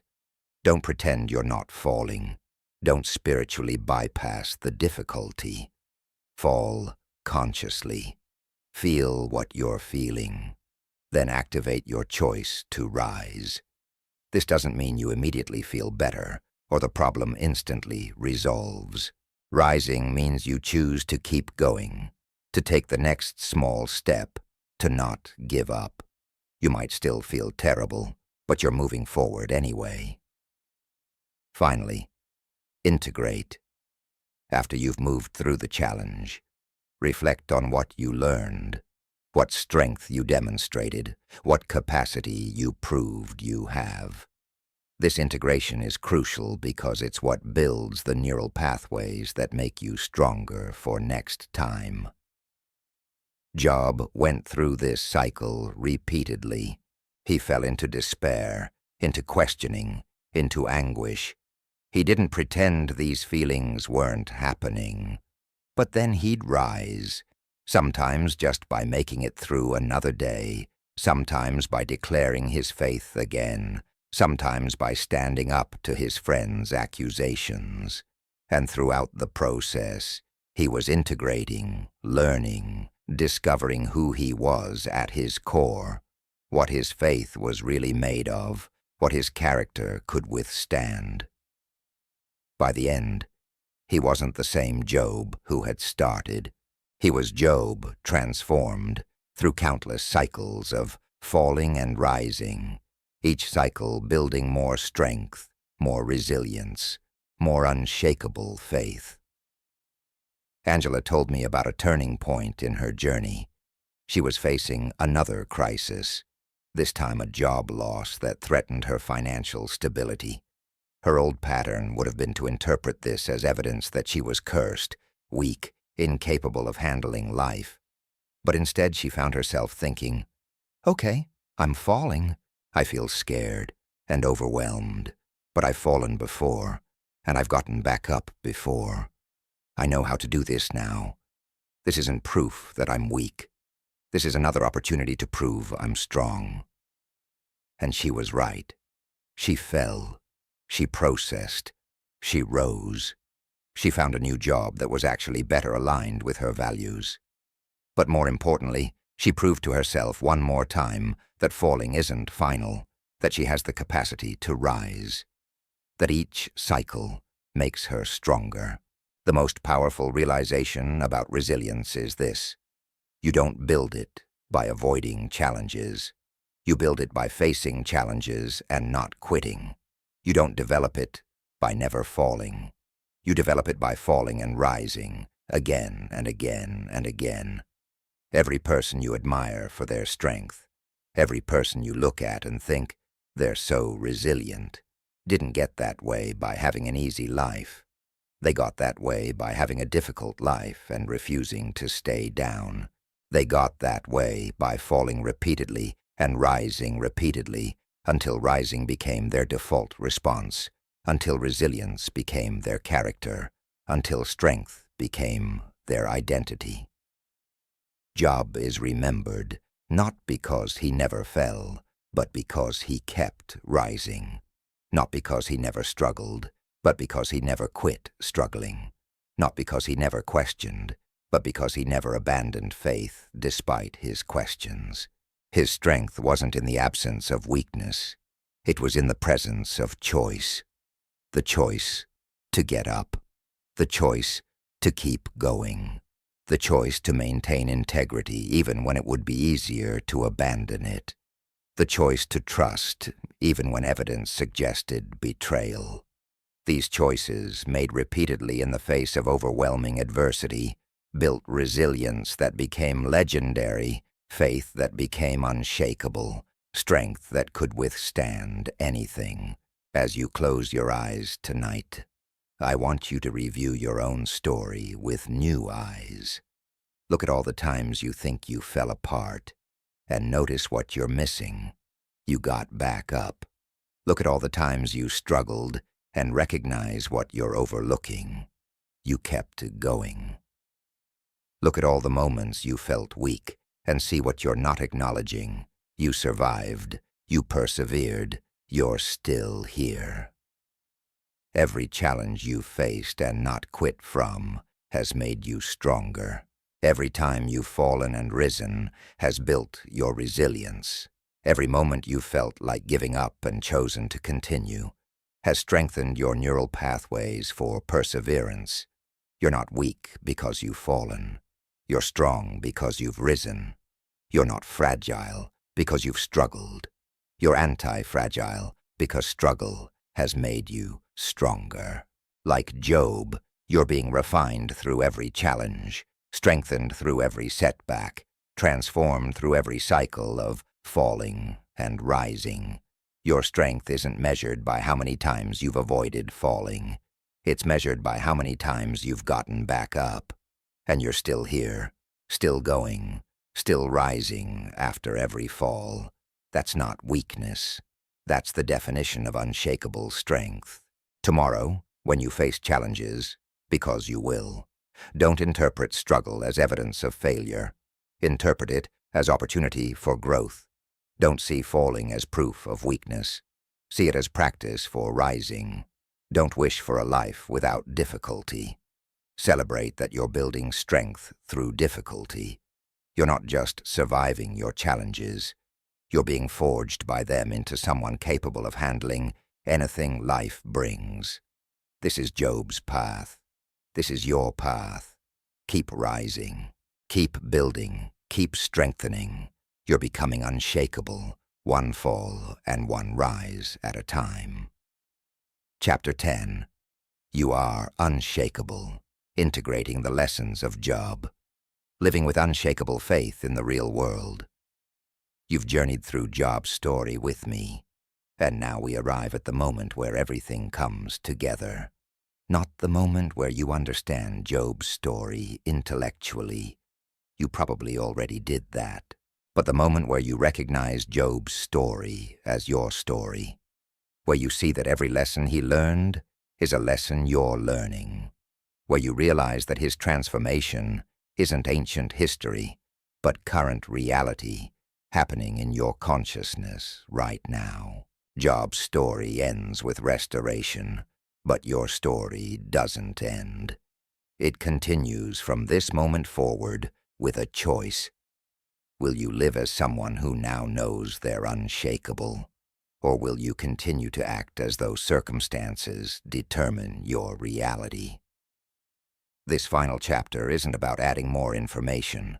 It's about integration, embodiment, becoming the truth you've been learning. Here's what you now know that most people never discover. You are not your circumstances. You've learned through Job's experience that your identity exists independent of what happens to you, that who you are remains constant even when what you have changes completely. You've seen how Job maintained his essential self while everything external crumbled, and you've recognized moments in your own life where you've done the same thing, perhaps without realizing it. This isn't theory anymore. This is lived truth. You are the consciousness experiencing your life, not the life being experienced. And once you truly embody this knowing, once it moves from intellectual concept to cellular reality, you become fundamentally unshakable because nothing external can touch what you actually are. Let me tell you about James, a man who integrated these lessons so completely that his life became a living demonstration of unshakable faith. James lost his wife to cancer, his business to economic collapse, and his health to a degenerative condition, all within a 5-year period. By any measure, he faced job-level adversity, but James had spent years studying consciousness, practicing frequency management, developing internal validation. When the losses came, he didn't pretend they didn't hurt. He grieved deeply, questioned honestly, felt everything fully. But through it all, he maintained something that people around him found remarkable. He never lost his sense of peace, his certainty about who he was, his trust that consciousness creates reality, and that his consciousness was intact regardless of circumstances. People would ask me how I stayed so positive. James told me, but that's not what I was doing. I wasn't positive. I was present. I wasn't pretending everything was fine. I was maintaining my frequency regardless of what was happening. I wasn't spiritually bypassing. I was spiritually integrating. I cried. I questioned. I struggled. But I never forgot who I was beneath what I was experiencing, and that's what made all the difference. James rebuilt his life over the next several years, but what struck everyone who knew him was that he seemed more at peace, more grounded, more genuinely content in his rebuilt life than he'd been in his original life. The adversity hadn't just stripped away what he had. It had stripped away who he pretended to be, leaving only who he actually was. And who he actually was turned out to be unshakable. This is what integration looks like. It's not about never facing challenges again. You will. It's not about circumstances always working out. They won't always. At least not in the timeline or manner you expect. It's about knowing at such a deep level that your consciousness is primary and circumstances are secondary, that nothing can shake your foundation. You feel everything, experience everything, engage with everything, but you remain anchored in the unshakable truth of who you are. You're not detached, you're deeply present. You're not numb, you're fully feeling. You're not in denial, you're in deeper truth than circumstances can represent. Let's integrate the specific lessons you've learned through Job's journey. First, you've learned that identity must be built on internal validation rather than external confirmation. Job lost every external marker of success and blessing, yet his sense of self remained intact because it was anchored in integrity, faith, and relationship with the divine, rather than in possessions, relationships, or status. You've probably spent much of your life building identity on external foundations. What you do, what you have, who approves of you, what you've accomplished, and you've probably discovered, through loss or near loss, how unstable that foundation is.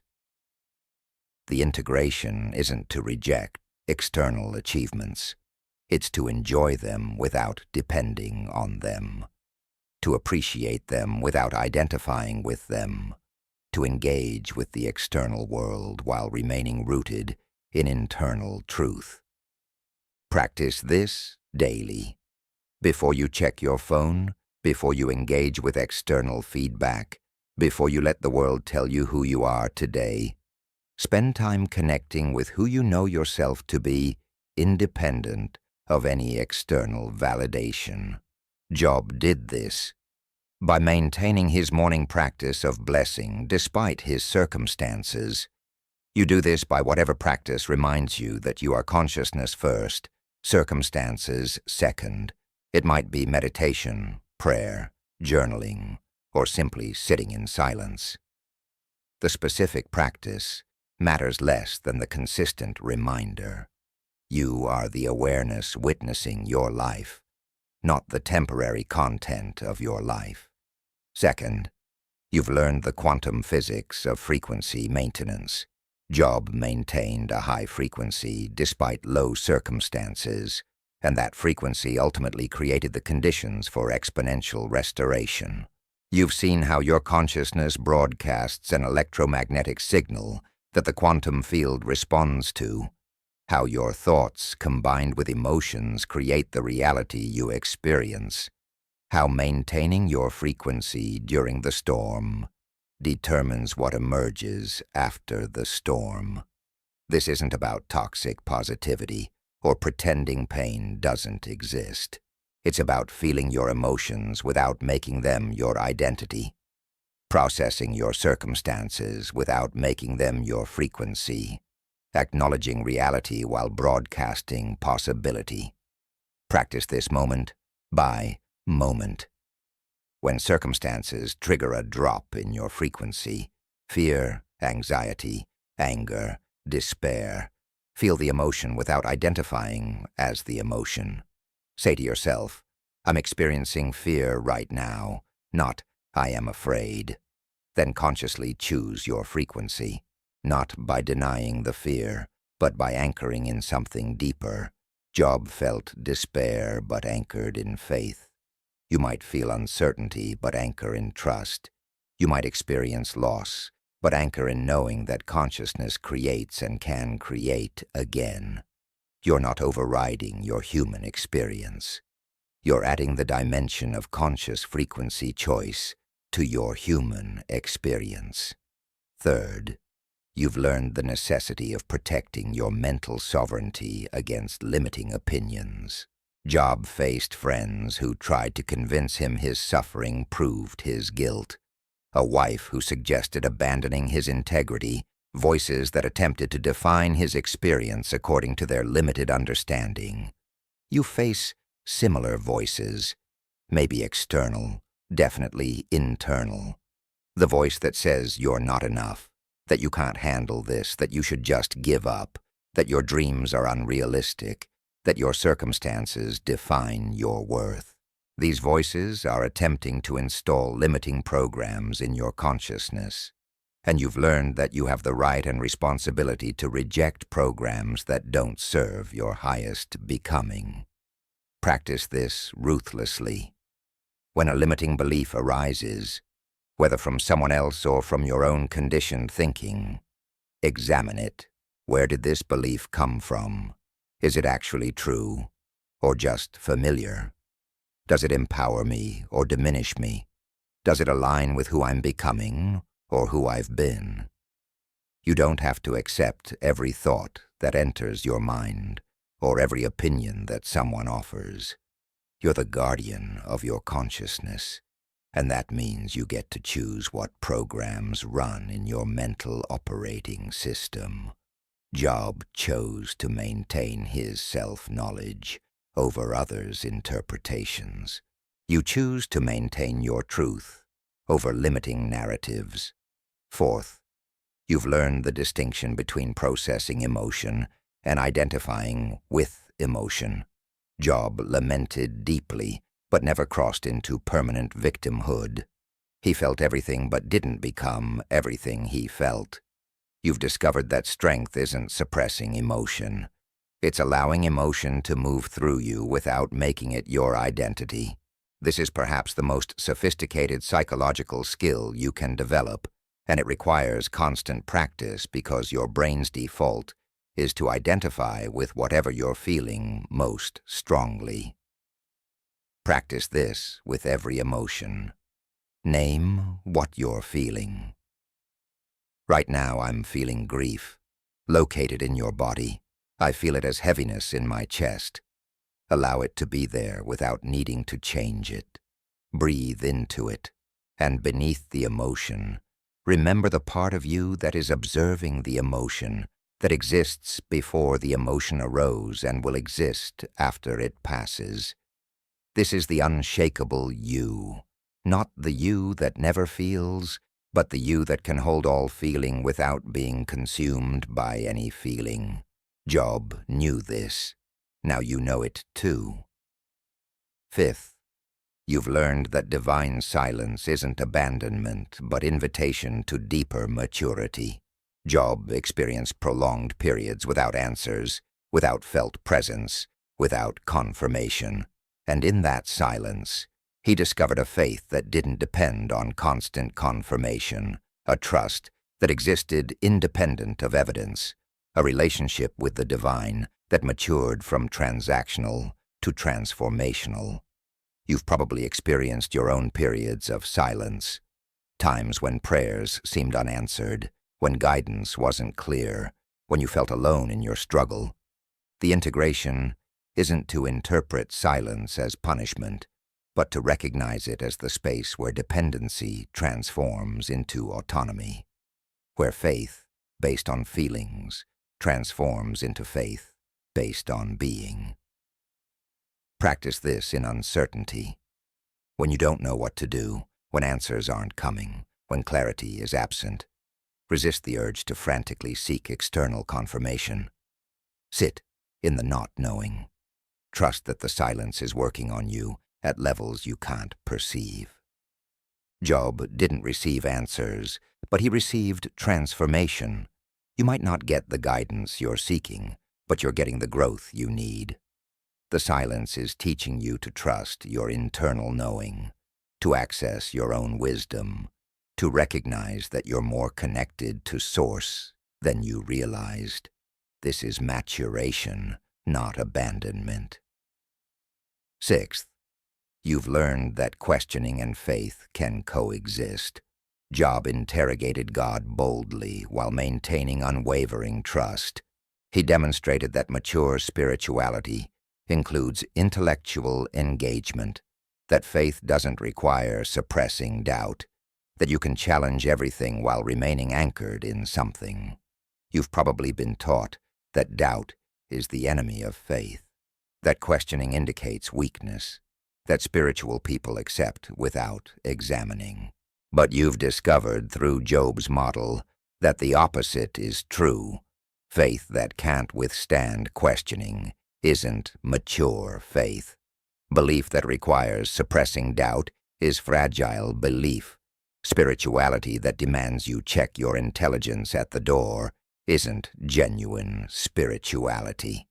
Practice this with every belief. Question it, not to destroy it, but to discover if it's actually yours or just inherited.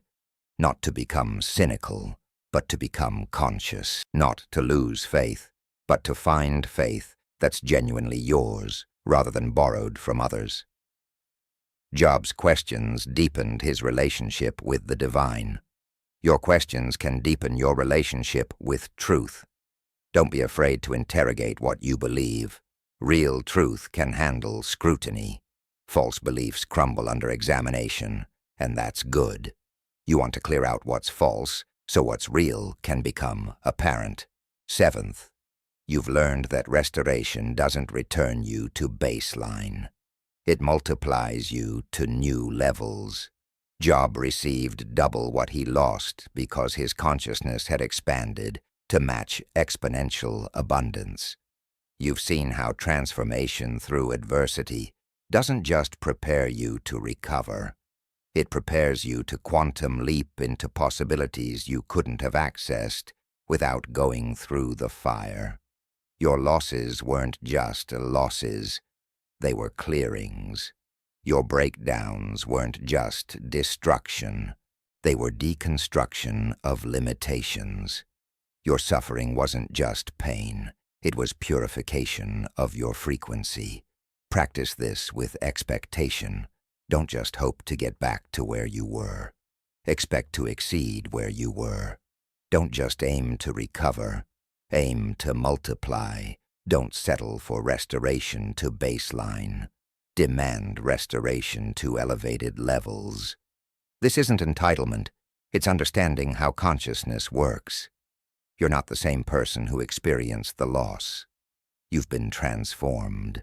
Your capacity has increased, your frequency has elevated, and the quantum field must respond to who you've become, not who you were. Job expected and received multiplication.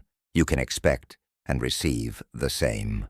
Eighth, you've learned that strength isn't never falling, it's always rising. Job fell repeatedly into despair, questioning, anguish, but he rose repeatedly, and each cycle built his resilience, strengthened his neural pathways, proved to himself that falling isn't final. You've probably judged yourself for falling, for struggling, for not being stronger. But you've learned that this judgment itself is based on misunderstanding. Strength is built through the cycle of stress and recovery, falling and rising. Every time you've gotten back up, you've built resilience. Every time you've kept going despite wanting to quit, you've strengthened your capacity. Practice this with self-compassion. When you fall, and you will, don't waste energy on self-judgment. Feel what you feel, process what you're experiencing, and then make the choice to rise. Not because falling is wrong, but because rising is your nature. Not because you should be stronger, but because you're building strength through the practice of rising. Job rose not because he was superhuman, but because he was committed. You rise not because you're perfect, but because you're persistent. Every rise builds your unshakable foundation. Now let's talk about what it means to live as someone who is unshakable. It doesn't mean you never experience challenge. Job faced immense challenge. It doesn't mean circumstances always go your way. They often won't. It doesn't mean you never feel pain or doubt or fear. Job felt all of these. Being unshakable means that beneath every experience, through every circumstance, behind every emotion, there's a foundational knowing that cannot be shaken. You know who you are. You know that consciousness creates reality. You know that your frequency matters more than your circumstances. You know that you've survived everything you've faced so far. You know that falling is temporary and rising is your choice. You know that silence is transformation and questions deepen faith and restoration multiplies rather than merely restores. James lives this way now, not because his life is easy. It isn't always. Not because he never struggles. He does.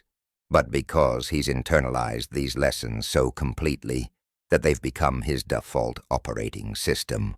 When challenge comes, he doesn't question whether he can handle it. He knows he can, because he's built that capacity through previous challenges. When circumstances look negative, he doesn't panic. He maintains his frequency and trusts that consciousness creates reality. When he falls, he doesn't interpret it as failure. He expects to rise and uses the fall as practice for resilience. He's not living in denial of reality. He's living in deeper reality than circumstances can represent. This is available to you right now. Not someday when you're more evolved, not after you've completed more spiritual practices, not once you've proven yourself worthy. Right now, in this moment, you can choose to live as someone who is unshakable. You can choose to anchor your identity in consciousness rather than circumstances. You can choose to maintain your frequency regardless of external conditions. You can choose to protect your mental sovereignty against limiting beliefs. You can choose to process emotions without identifying with them.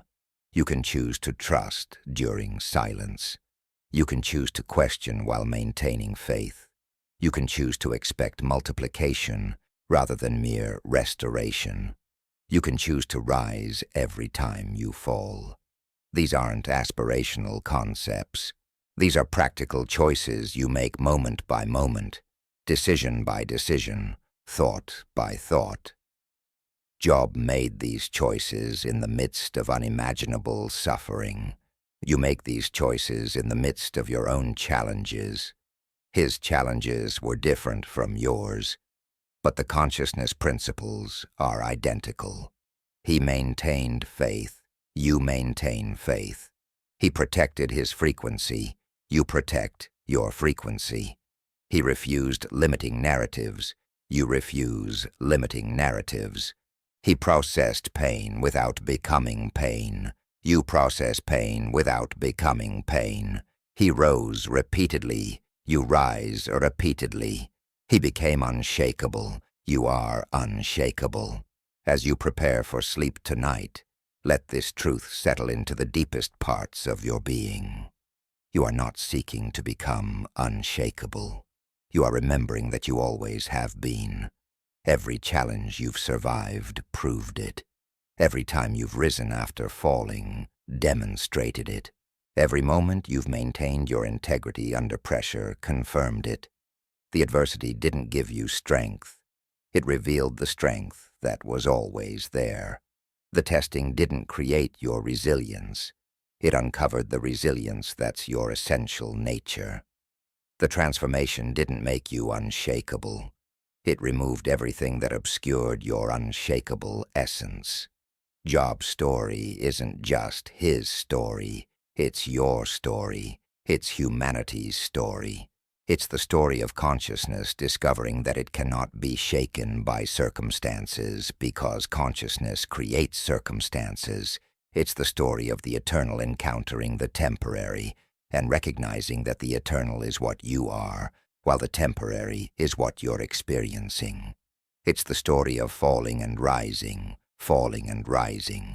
until you realize that who you are is the one who rises, and that capacity to rise is unshakable, unbreakable, unlimited. You are Job sitting in ashes, maintaining integrity when everything suggests you should abandon it.